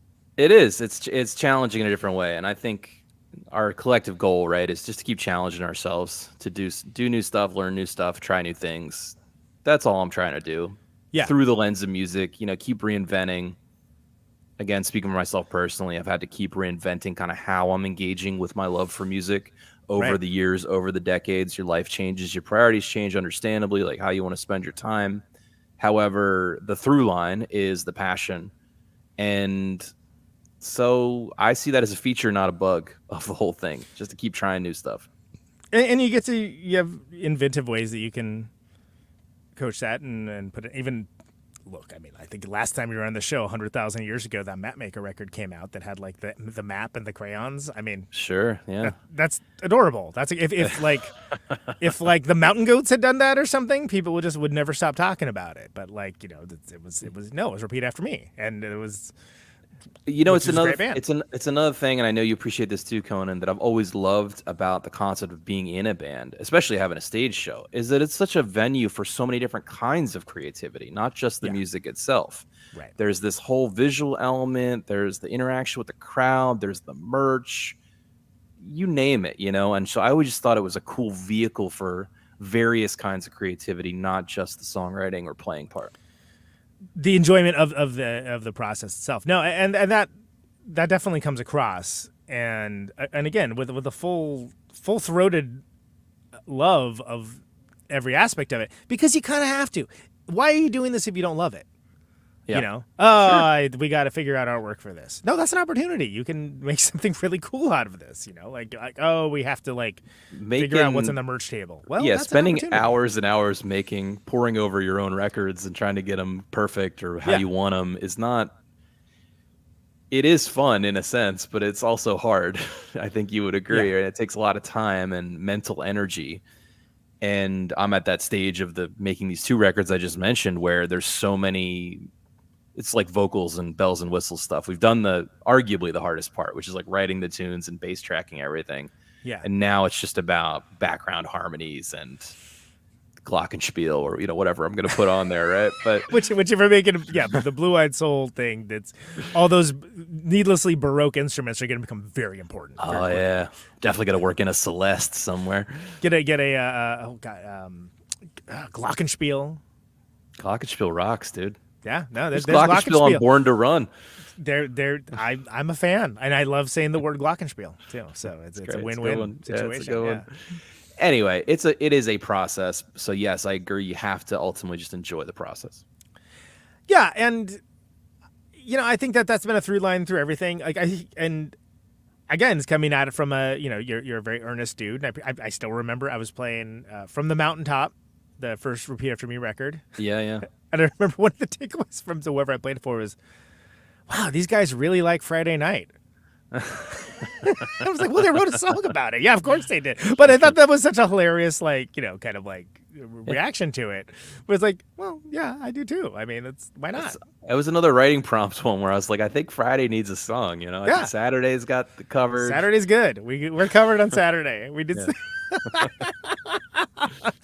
But just like those little moments and finding them within your own voice, I think is I think that's the difference between a good and a great artist, personally, and that's which isn't to say that the greatness is automatically going to happen, but I think that of course you can't have one without the other. Or again, people, maybe the lightning strike method works for some and not for others.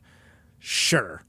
That must be nice, I think that is a fallacy, or at least overstated. I agree that you just have to sit down and do the work of writing. And I would imagine, I feel like I've heard luminaries on your show, much more successful in music than the two of us, say as much. You just have to put the work in. So there it is, folks. And if you hang around long enough, man, cool things can happen. Not assumed the good things will happen, but you know what? It's Sure. like there's something to be said for longevity. And again, if you're enjoying what you're doing, then that shouldn't be too difficult. And you make it at least you'll sustainable. die cool. I mean, that's one thing. That was a major concern of mine. Yes, it's like, will I die cool or not? Right. You know, I there's some. Since I stream the show live, I often forget that there are comments. Stevie in the comments here. I heard the Pixies were a very easy band to record because they were well rehearsed. Captain Beefheart's Trout Mask replica also didn't take long to record. Interesting. Beefheart is a whole. Yeah, perhaps for a different reason, I'm guessing. Beefheart. Have you done a Beefheart record? I don't. No, we haven't. And I bet some of them are on there though. I haven't listened to Trout Mask replica since I was a kid either. That would be a nice walk down memory lane because that was during my Zappa phase also, where I was into those early Zappa records. And you almost can't tell the story of Captain Beefheart without talking about Zappa to some degree. Sure. Yeah, I just remember first thing I heard was Fast and Bulbous, and I was just like, "What? What is happening? Like, what is this?" But like not in a bad way. But I was sort of like, "Okay, yeah, that's cool.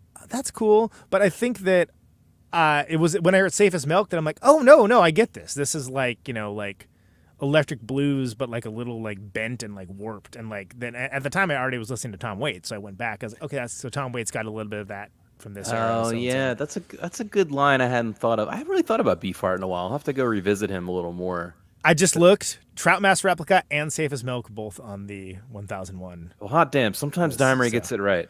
Yeah, and honestly, I don't even I don't throw on Trout Mask replica for for fun necessarily, but sometimes I'm like, hey, let's listen to that. Like that would be interesting. But it's like you're putting on to be sort of like challenged and be thoughtful about like, oh wow, yeah, it's crazy that like this is actually catchy. I don't understand how you compose music like this, but this is very catchy. I love records like that where I listen to them and I go, I love this, but I don't know how one would ever go about making this. Stevie saying Trout Mask replicas rehearsals were insane. They lived in the woods where they practiced. That's true. Like there's a lot of just interesting story. Yeah. Not the least of which is that Beefheart at one point, Don Vallette, just decided, I'm done, I paint now. Like he did, which is like, what?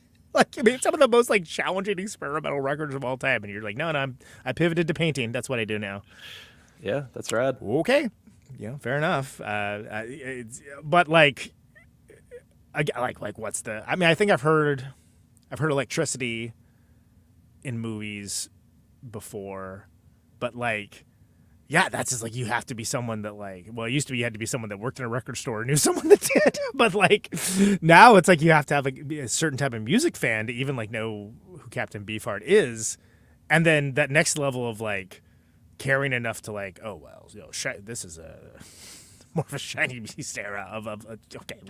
Yeah, fine. Okay, sure, whatever. Yeah. It's a lot of lore there. So much lore. And again, I'm sure Zappa's on there. Zappa has to be on that. Yeah, I know right? Freak Out, the first record, is on there, and Hot Rats is definitely on there. Yeah, which, and Zappa, there's so much Zappa, man. Like, that's... Yeah, I sort of did fall out of love with him, I have to admit. Of course, utmost respect for the dude, but... Yeah, it's... Again, respect. Yeah, I respect what you're doing. Glad you're doing it. I don't want to listen to it. A lot of times. Some of it's great. Some of it's cool, but... You know how normally when you read someone's autobiography or memoir, you kind of get more on their side? I feel like Zappa, it kind of broke the spell for me. He's not... Actually, I'm not so into the guy. He's kind of a crabby guy, you know? Yeah. And I was at an impressionable age. I was probably like 18 or something when I read it, and he just seemed like a dick. I don't know, maybe that meant something to me back then. I'm not sure. Yeah, well, and it's, but you also have to respect, the whole advocacy against the PMRC and all that. But like by the same token, it's like, cool. Nobody said that we were disrespecting Frank Zappa. It's just that it was like I, for the most part, don't want to listen to the records. Like, no, but some of them are great. And some of it's like, if you're in the right mood and it's like, oh, this is cool, right on. And then you have to, this is absolutely 1001 albums you have to hear. You should at least listen to one Zappa record. You have to. Of course. I'm just talking about personal subjective preference now. Zappa, I'm super glad Zappa existed on this earth. We're all luckier for it, et cetera, et cetera. He's made tons of great music and plenty of stuff I would listen to. I'm just pointing out that he was a love of mine when I was 13 to 17, and I got real deep into them, and then I think I left them aside. Perhaps I need to revisit them. Yeah, you're listening to like Yellow Snow and stuff like that's hilarious, like, and that's I went even earlier. I was listening to all that old Mother stuff, and I was just deep into like Absolutely Free and We're Only in It for the Money and Weasels Rip My Flesh and Lumpy Gravy, all that stuff. So I had my phase. Don't get me wrong, and I love weird. I was always attracted to the. I mean, I made an Arby's record for Christ's sake. I like weird music. I don't know what other bona fides you need. You have a Star Trek theme band. You literally made a metal record about Arby's. So yeah, exactly. I love it. To your point though, I think Apostrophe is one of the easier put it on in the back. Put it on at a dinner party kind of records. That one goes down pretty smooth. But some of the other stuff is challenging. Let's say.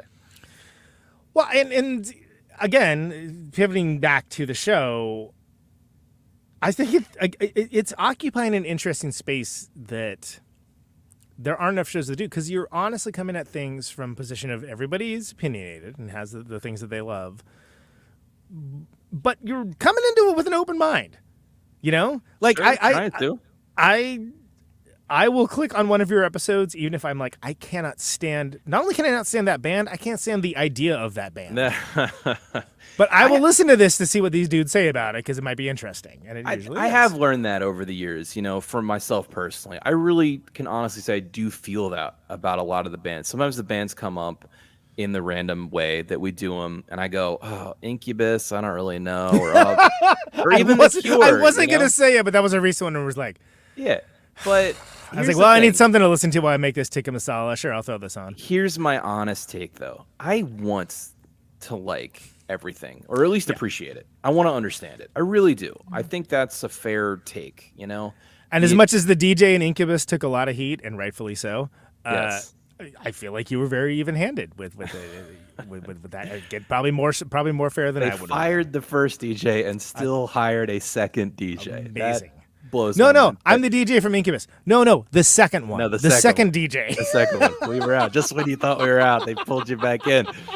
Why did we do that? The least essential member, like up there with the guy that just dances in Madness, where it's like, no, there's a dude like that just dances, and like that's like what he does, and like he's also the best dude ever. If you're out there doing your thing and you've lasted this long and you've played these big like clearly you're doing something right. So I honestly am curious. It's connecting with people, and there was a great point on that episode. Spoiler alert for that episode, where it talks about like just like and I forget the person you had on, great dude. His name's Casey. He plays in a band called The Wonder Years.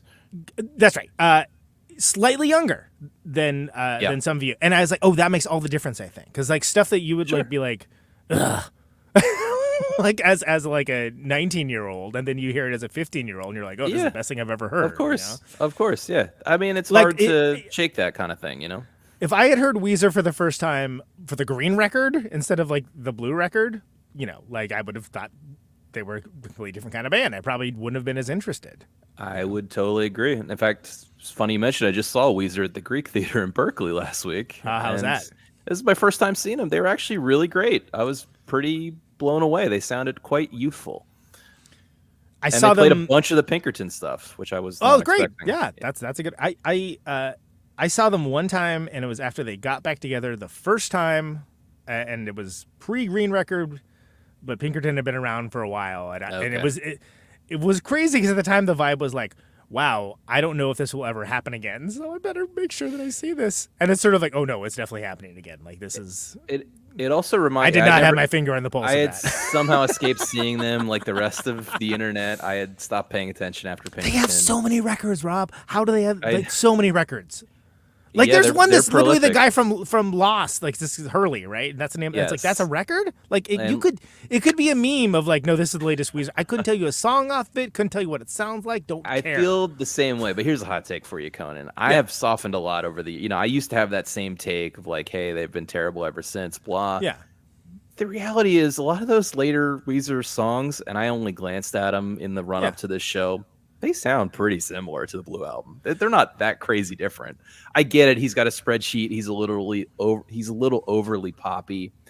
But anyway, and also Spoon opened for him. That was more of an impetus going to the show. Are always, even they were fun. Even if I don't, Adore Every Spoon record. That's a pretty consistent. Same, but that was You know? like a throwback band for me too that I was Yeah. listening to 20 years ago. Anyway, they were great singers. That was one I wanted to point out. They played a 3-part harmony acoustic version of Suzanne, and they killed it, dude. Wow, that's like a B-side if I remember It's a right. right? B-side, yeah. I had that a chick put that in a mixtape for me. Nice.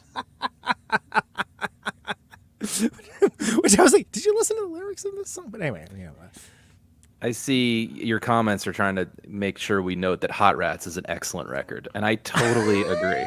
Of course I agree. It's because we invoked Zappa. That's why. Once you invoke Zappa, like... I think I came off incorrect on my Zappa take. I think what I was trying to say was my love for him when I was a kid, like from that level of loving him to where I am now, feels like a big change. Right. That's why I'm responding this way. But yeah, of course he's an amazing artist. But that's again, this is kind of like the secret sauce for the show is that it can be great to listen to when it's something you really love. It can be great to listen to if it's something that like you have no interest in whatsoever. Like, I don't have a horse in this race. Let's just see how this plays out. If he dies, he dies. Yeah, exactly. Yes, I think those are the best ones. Yeah, that's the ones I like participating in as well. So I would encourage if people want to go look through the catalog. There's like 125 episodes now or something, and all covering these different albums. Pick something that you're interested in, but don't have a complete love affair for 30 years with. Adamant. That was one that I really enjoyed the Adamant because I was like, God, that is. I need to remember to listen to that record at some point. Is what I again. Yeah, like that was a fun one actually. Right? Weird. Yeah, that was a good Much one. weirder than I thought it was going to be. In a good way. Absolutely. Yeah. No. And I thought that was it came across well, and you have a great placing in history of it. That even if you haven't read like all of the books on like. Punk rock and new wave of the day, like you can get like a frame of reference for like what was going on, and that's it's a fine line because it's still fun, and then you can still be like, yeah, and all this was true, and this is the record they made. They made this record, like this guy. This is like you think of like the idea of Adamant, and like you think of it as being like no, he's like this like tailor-made pop star and this that. And yeah. they made this insane record, like non-Euclidean So geometry record. It's like why did you make any of these decisions on this record? And it honestly made me want to listen to the Adamant record because I was like, wow, that's congratulations, you've made me want to listen to Adamant for literally the first time in my adult life. That was definitely an example of a pleasant surprise. I had a preconceived notion, and it was not that. Yeah, and I think that look, I'm always a fan of shows and media and things that provoke curiosity and creativity, and I think the show definitely does that. Even when it's something like when you guys talking about Zeppelin or something, where it's like, oh yeah, you guys know everything about Zeppelin, like, and it's like, well, how are we going to make this interesting? It's still cool because there's still something to say about it. Yeah. To be clear, I'm not the biggest Zeppelin fan at all, but yeah, I think they're fun. They were our first episode, and then we followed up with our 100th episode, and I have read a few books about Led Zeppelin, so I guess I do know quite a bit about them. Well, but I would never have considered them one of my favorite bands. I'm just saying that's ironic, but yeah. Oh well, yeah. And I'm speaking that more from perspective of you guys being like the more rockist. Sort of. Yeah. It's like everybody, like who hasn't opined about Led Zeppelin, this and that and the other, and it's interesting. Jimmy because Page's terrible timing as a player, which is crazy, right? Yeah, this is incredibly like I like that. It's like it's probably gonna get loud or something movie. With Edge and Jack White, and Jimmy Page, and I like it for a number of reasons. First of which is that the Edge is sort of like has his rig right, and it's like, yeah, I just kind of do this, and it's like the one note, and all the pedals start going, and it's like, and that's pretty much it. And it's like, wow, what a level of self-awareness to be able to do that in a movie and just be like, yep. This is what I do for a living. Hey man, I do like some U2 to be clear, but I just found that to be like I'm not here to rep U2, but he does have a recognizable sound. It's undeniable. Credit where credit's due. You hear that dude play, you know it's that dude. Yeah. Whether you're into it or not doesn't matter. You know who that is, right? Cool. Well, he has a sound. And another moment I liked is that him and Jack White and Jimmy Page are sitting there like talking about riffs or something, and then Jimmy Page just like pulls like, oh yeah, like this, and he's like na na na na na na na na, and you see those two just kind of like, Like it's like, oh yeah, you wrote like some of like the most iconic riffs in all of rock and roll. Forgot about that for a minute. We were just BSing. I forgot about that movie for a second because why were those three together? What was the premise of that specific three? Because Jack White is definitely a godchild of Jimmy Page guitar wise. I get that part. Right. Yeah. But where does Ed, and none of them are big on like technique. There's no Wengy Malmsteens in there, as you mentioned earlier. I don't know why it was those three. I'm gonna be real. I don't know why that movie exists. But a friend of mine was like, "Hey, do you want to see this movie with me?" I'm like, "What is it called?" And he's like, "It's called It Might Get Loud." I'm like, "That's a good title." And he's like, "Yeah, it's got Jimmy Page and Jack White and The Edge." Yeah. In it. I'm like, and my first reaction was, "The Edge." Like it was like a which one of these things is not like the other for me, for my personal aesthetic. Yeah. Well, maybe they were like doing a decades thing, like 70s, 80s. Oh, sure. Okay. Yeah. But 2000s. I don't know. There's no one from the 90s who counts for this. Apparently not. It was good. It was just sort of like, I don't know who made this movie, why they made it, but there's a couple like scenes that I remember them to this day. So it can't be Yeah, that no, bad, fair enough. Yeah, it's a cool idea. Definitely. Yeah. So let's before we close out, let's talk about the mechanisms of the list, because the 1001 albums you should hear before you die. Yes. There's been iterations of it. Yes. There's been revisions. Sure. Revisionist history. They're going to add more Incubus on, actually. Yeah. And how do you pick the episodes? We have a complex calculus equation that gets run through a secret machine called the Albinator. Proprietary code. Yeah. No, we just pick, and it is random through our picking because we take turns deciding who's going to be the lead of the show, and thus who's going to do the majority of the research and lead us through the conversation and tell the story. And we don't over-engineer it. We just naturally walk through the list and find stuff that we think will be interesting to us. Yeah. And that comes out as a mixture of stuff we have and have not heard before, naturally. And you bring up an important point, because the idea of it being kind of collectivist is that, yeah, you guys do take turns kind of like leading the discussion, right? Everyone gets to, like... That's just a way to share the work, like communists do. Oh, sorry. Did you say collectivist? Well, but it's. I was trying to think of another show that works exactly like it, and they may exist. And I'm not like the be all end all of knowing all of the world of podcasting. I know a lot of them, and it has a unique vibe, and I think that is, with everybody basically starting shows, peace and love, around the time you started your show. I feel like that's very difficult to pull off. Well, thank you. I wouldn't have. I think we talked about this when you came on the show, the Stooges episode, which was great, and we're excited to have you back, Conan. Maybe the best episode in the history of podcasting. Actually. You really were great on the show. You fit right in with us. You're not afraid to get in there and mix it up, which is a huge component, and that can be intimidating for guests coming on the show, which I totally understand, since we all know each other so well, et cetera. Sure. But, I think I didn't want to do it unless I knew we would sign on for the long term, unless I knew the concept had legs. And the people we were doing it with were willing to evolve it over a longer period of time. So I kind of said, which sounded ridiculous when we were starting, I said, I don't want to do it if we're not going to do 100 of them, minimum. It's a commitment, right? Because it's not 10 albums you have to hear before you die. It's 1001 albums, which is like, that's a lot of... Literally getting time, man. to the end of the list is obviously going to take a couple decades. So I'm not quite committed to that, but... Yeah. And we've taken a few diversions, at key times. There was the making of Ghost Beef episode, right? We covered the highlights, the highlight reel one. We did a highlight reel, yes, and we did a what that one was we voted on our 50 worst songs. It was the songs. It was the songs that you would listen to at that point. Because the collective had decided we're the worst of the bunch. Correct, because we do love hate listening. We have a hate listening culture. And in fact, I wish Spotify had a mode where I could turn off having this enter my algorithm, because we get in road trips with each other and we're like, let me just try to piss off the driver as best I can. And so that led us actually to a luminary of the music business who had been sadly overlooked by Robert Dimery, and an episode we recorded about a year and a half ago, which was the Steven Seagal record, Songs from the Crystal Cave. Dude. Yes. And listen... No, all earnestness here. I'm being completely sincere. that is a must listen. Ain't nothing like it. So yeah, but yes, I wanted it to be a concept that had legs. So we talked it through before we started. We're kind of serious people. I'm sort of known for being a serious human being, even about fun things. I probably ruin people's fun more often than not through my spreadsheets and such. However, I get things done, Conan.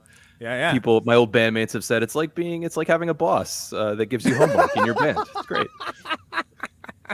But as you know, Conan, it is a necessary role. Dude, like, can we talk about the unsung heroes of the band organizer, the band spreadsheet compiler, the golly. Like, it can be nobody wants to think about that when they're sitting there like learning to play guitar for the first time. Of like, boy, I can't wait to reconcile some spreadsheets. That sounds great. It's true. But it is how things get done. It's how recordings get made. Sure. It's how shows get booked. It's how tours get booked. All that stuff, right? As someone who does it almost constantly, I know you know. And of course, another reason we met eyes across the crowded room and like game recognized game, Conan. Yeah, exactly. I've had people be like, man, you could be like a booking agent with all this information. I was like, I don't know. That sounds terrible. I don't even like doing as much as I do. Like, I just am good at it because I've never stopped. But like I do it because I know there is no one that could do this better, that has a greater stake in it being successful, that would make sense to share those resources with. Sure. If that were to change, great, no problem. But I'm realistic about like the path I'm on, which is the fact that, we have a sustainable band, but it's like it does the thing it's supposed to do for the people that it's for. So therefore, I would like to play the good shows, please. Yeah, nobody's like, we should play the shows that are bad. Yeah, let's go play those shows. Yeah. But it's all coming from a DIY sort of perspective. But it's by choice because, again, I see bands that like making the mistake of, this is just me opining at this point, but making the mistake of like getting a booking agent where it's like, yeah, but nobody knows who the hell you are. Like, why are you getting a booking agent? Like, are you planning on being out on the road like 6 months of the year? Oh, no, we all got jobs. There's a lot of cart before the horse stuff. Yeah, like, I don't think you should be worrying about that right now. Like, to be blunt, like, and people don't want to hear that because they want to skip to the part that they think they should be in. It's a status thing. And it's like, well, no, enjoy where you're at. Everything's a shortcut. Yeah. No, and like the art itself that we talked about, it's just about sitting down and doing the work. It is ultimately whatever your aspirations are in a band. It's ultimately an entrepreneurial exercise, and I think the discipline you're referring to is project management, road mapping. B comes after A and C comes after B, and you don't just skip to Z. Rock and roll project plan. There you go. That's that. I mean, not sexy, but it's true. It is 100%. That's real, and it's funny that nobody wants to talk about that, but it's like, well, we all do it, right? We all have these workbooks of like cost benefit analysis. Okay, what do we need to like make this record? How many days are we recording? What are we mastering? Blah blah blah. Like, sure, how many of these records do you think we'll sell? How many, like what, like how will we sell them? What will we price them at to make sure we don't lose money? Like, again, it's the lemonade stand thing, right? It would be great to be like, oh man, I just make art, bro. Okay, well, cool, good for you. But like, somebody's figuring out these details. One would imagine. Totally agree. And listen, I have to be honest. I draw some of the fun out of that part of it. I like winning in the game, even in little ways. Right. Yeah. No, absolutely. And that's a whole podcast in and of itself, and we're not gonna get into that. But so this new Beverly Crushers record is going to be when's that going to be? This is with the Barkley songs. We don't have an official release date yet, but I'm hoping definitely first half of 2024, maybe spring 2024. Do you consider the Next Generation movies canonical to the writing exercise of? Yeah, I think anything that happens in their world, truth be told, and I'm almost hesitant to admit this, Conan, we did briefly dip into a Deep Space Nine reference on Sickbay because Worf was in Deep Space Nine. Worf was in Deep Space Nine. So I listen. The council met. We discussed it. Yeah, and we ultimately allowed it. It was allowed. Look, I like Deep Space Nine. It's just a different show. It's just a very different show with a different vibe. Me too. No, so we're not super rigid about this particular craft. I'd rather the songs be good. Fair enough. Yeah. So, okay, we got the Ghostbusters record.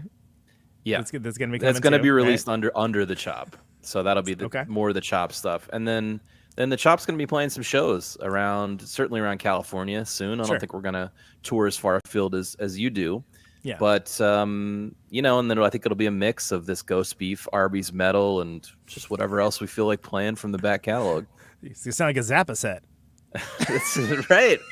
Well, that's genre blender. yes. Looping it back to Zappa, he did teach me from a very early age in the brilliance of the variety. Yeah. There is, and I like putting on records that have a very consistent vibe. Of course, they play better as background music at a dinner party, whatever. But I've always loved records that give you a lot of variety, and you kind of do that genre switching thing, you do that feel switching thing. I just dig it. It feels like an artist flexing their muscles and just going where they want to go. So anyway, yes. So when the Chop plays, Crusher songs are game, because that's pretty much Tom and I writing the Crusher songs. Yeah. Tom and I writing the Ghost Beef songs. All the 1001 Album Complaints guys are on the upcoming Stay Puft Ghostbusters record.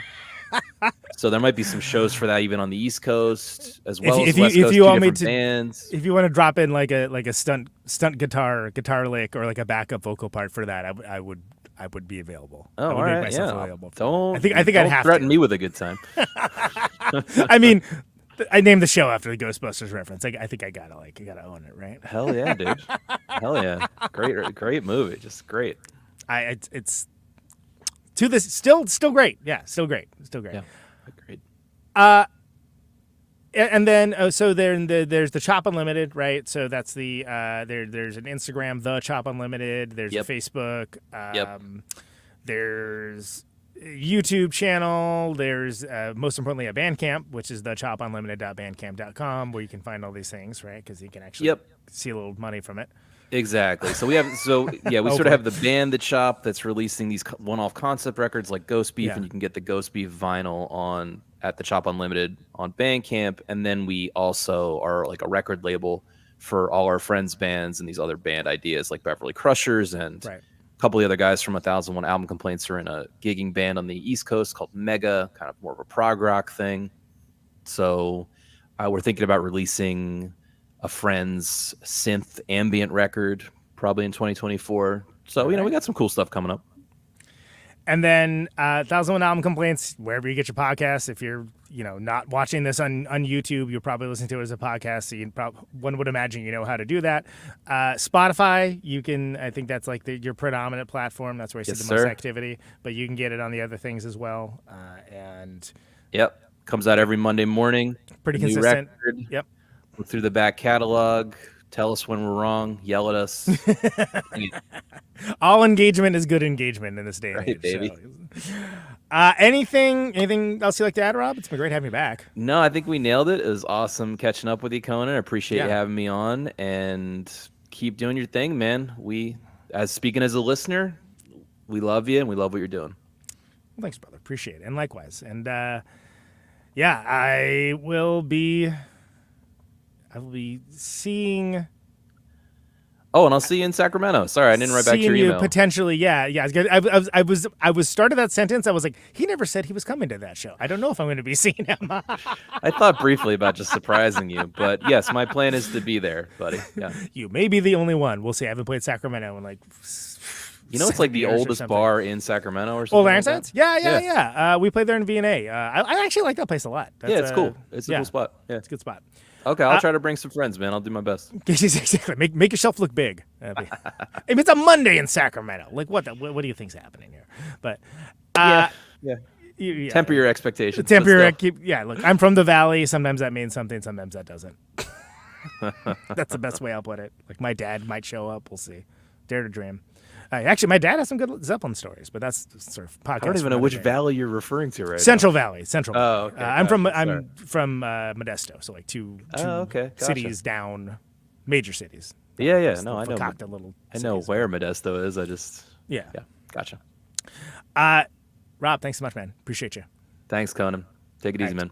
Take care, brother. There he goes. That's Rob. I'll link in the show notes to 1001 Album Complaints, Chop, Beverly Crushers, all that good stuff. Let's listen to this is When the Walls Fell. This is actually a Beverly Crusher song. Also the theme song to 1001 Album Complaints. Thanks so much, everyone.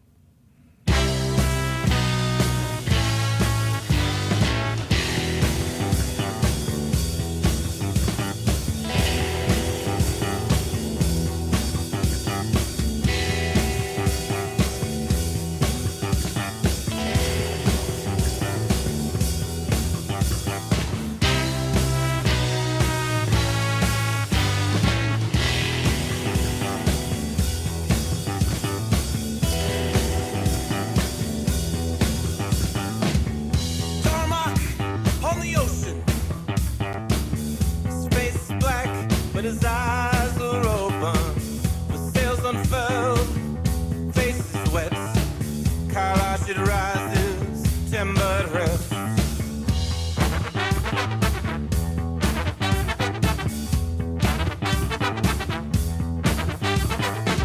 Mirrored Bashi, children of Tama, with eyes closed, the beast of Tanagra, of September, open wide.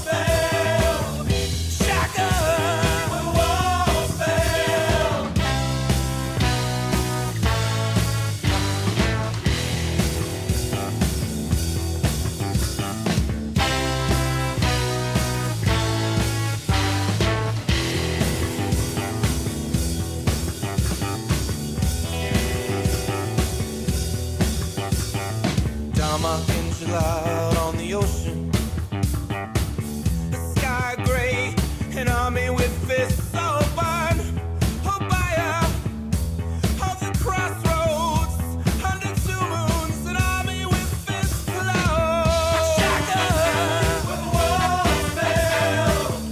Shaka, when the walls fell. Shaka, when the walls fell. Shaka.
When the Walls Fell.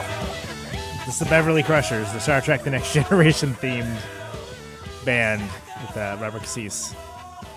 My guest for tonight. Name of the show. Oh, first of all, that was great. Love talking to Rob, but that flew right by. Longest break in having someone on the show yet. 345 episodes, but yeah, all his bands are interesting. 1001 Album Complete's great podcast. The name of this podcast is Conan Neutron's Protonic Reversal. Thank you ever so very much for listening to it. This show airs normally Thursdays, 8 Eastern, 7 Central, 6 Mountain, 5 Pacific. I'm seeing the Melvins tomorrow, though, so we did this on Wednesday. But that's irrelevant because you can listen to it whenever you like. ProtonicReversal.com. Archives always free, no ads, no sponsors, no kidding. But it streams live on YouTube and Twitch. If you like the show, though, and you want to get episodes sooner, $1 a month, patreon.com/ProtonicReversal achieves that goal, helps keep the lights on for this particular endeavor, which is a labor of love. Labor nonetheless. Accent on the labor. And the love. And the labor. And if you like the show, even just a single episode, feel free to like it, subscribe on your platform of choice, share the episode around to other people that might find it interesting. Leaving a review, actually, is that helps the algorithm deem you worthy of listenership. All that helps. It's just another nice thing to do. So I've got 50,000 watts of power. Lots of great stuff coming up, as always. Can't wait to share it with you. I mean, I guess I can wait. Secret Friends Tour with Lung, Conan Neutron Secret Friends and Lung, neutronfriends.bandcamp.com, Adult Prom, John Beasley of Baroness next week. Into electricity. Cool. Can you hear me now? Stay safe out there. Out on Route 128, the dark Check you and later. lonely. I got my radio on. Can you hear me now? Can you hear me now?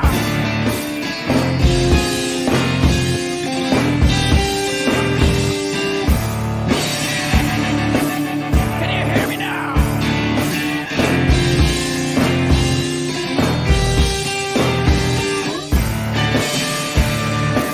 See you on the radio.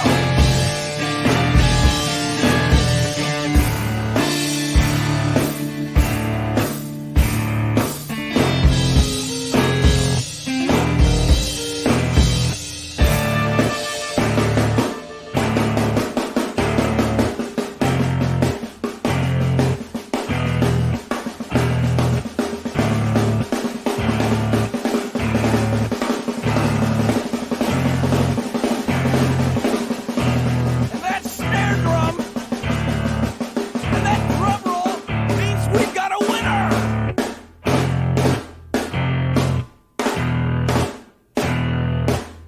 If you're the fifth caller, or any caller at all,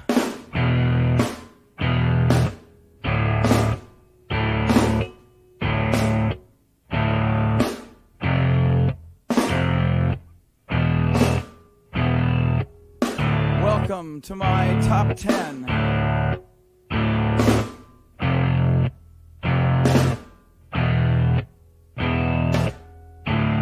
I'd like to thank our sponsor. But we haven't got a sponsor.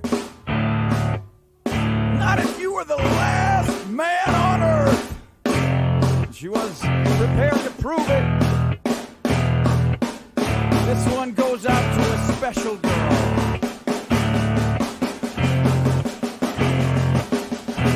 But there is no special girl.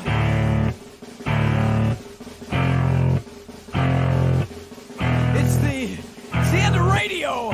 The last announcer plays the last record. record. The last what?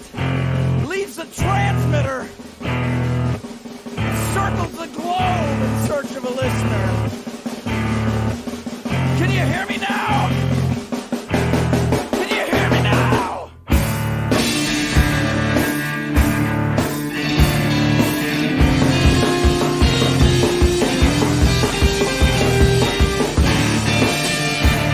Can you hear me now?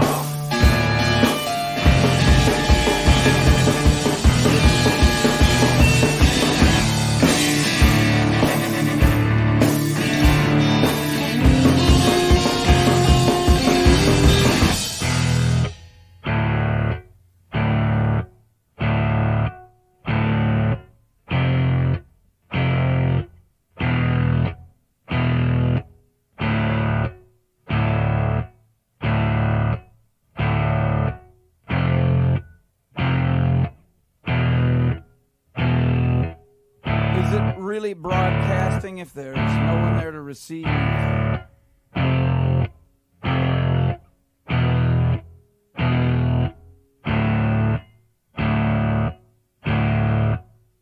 the end of radio. As we come to the close of our broadcast day,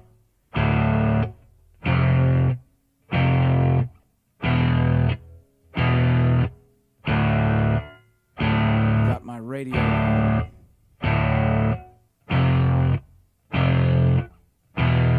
Can you hear me now? Can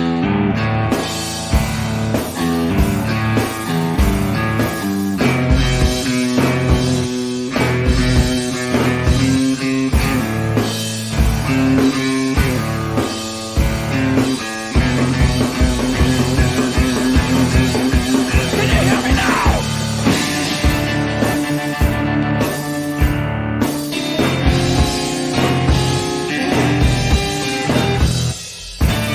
Can you hear me now?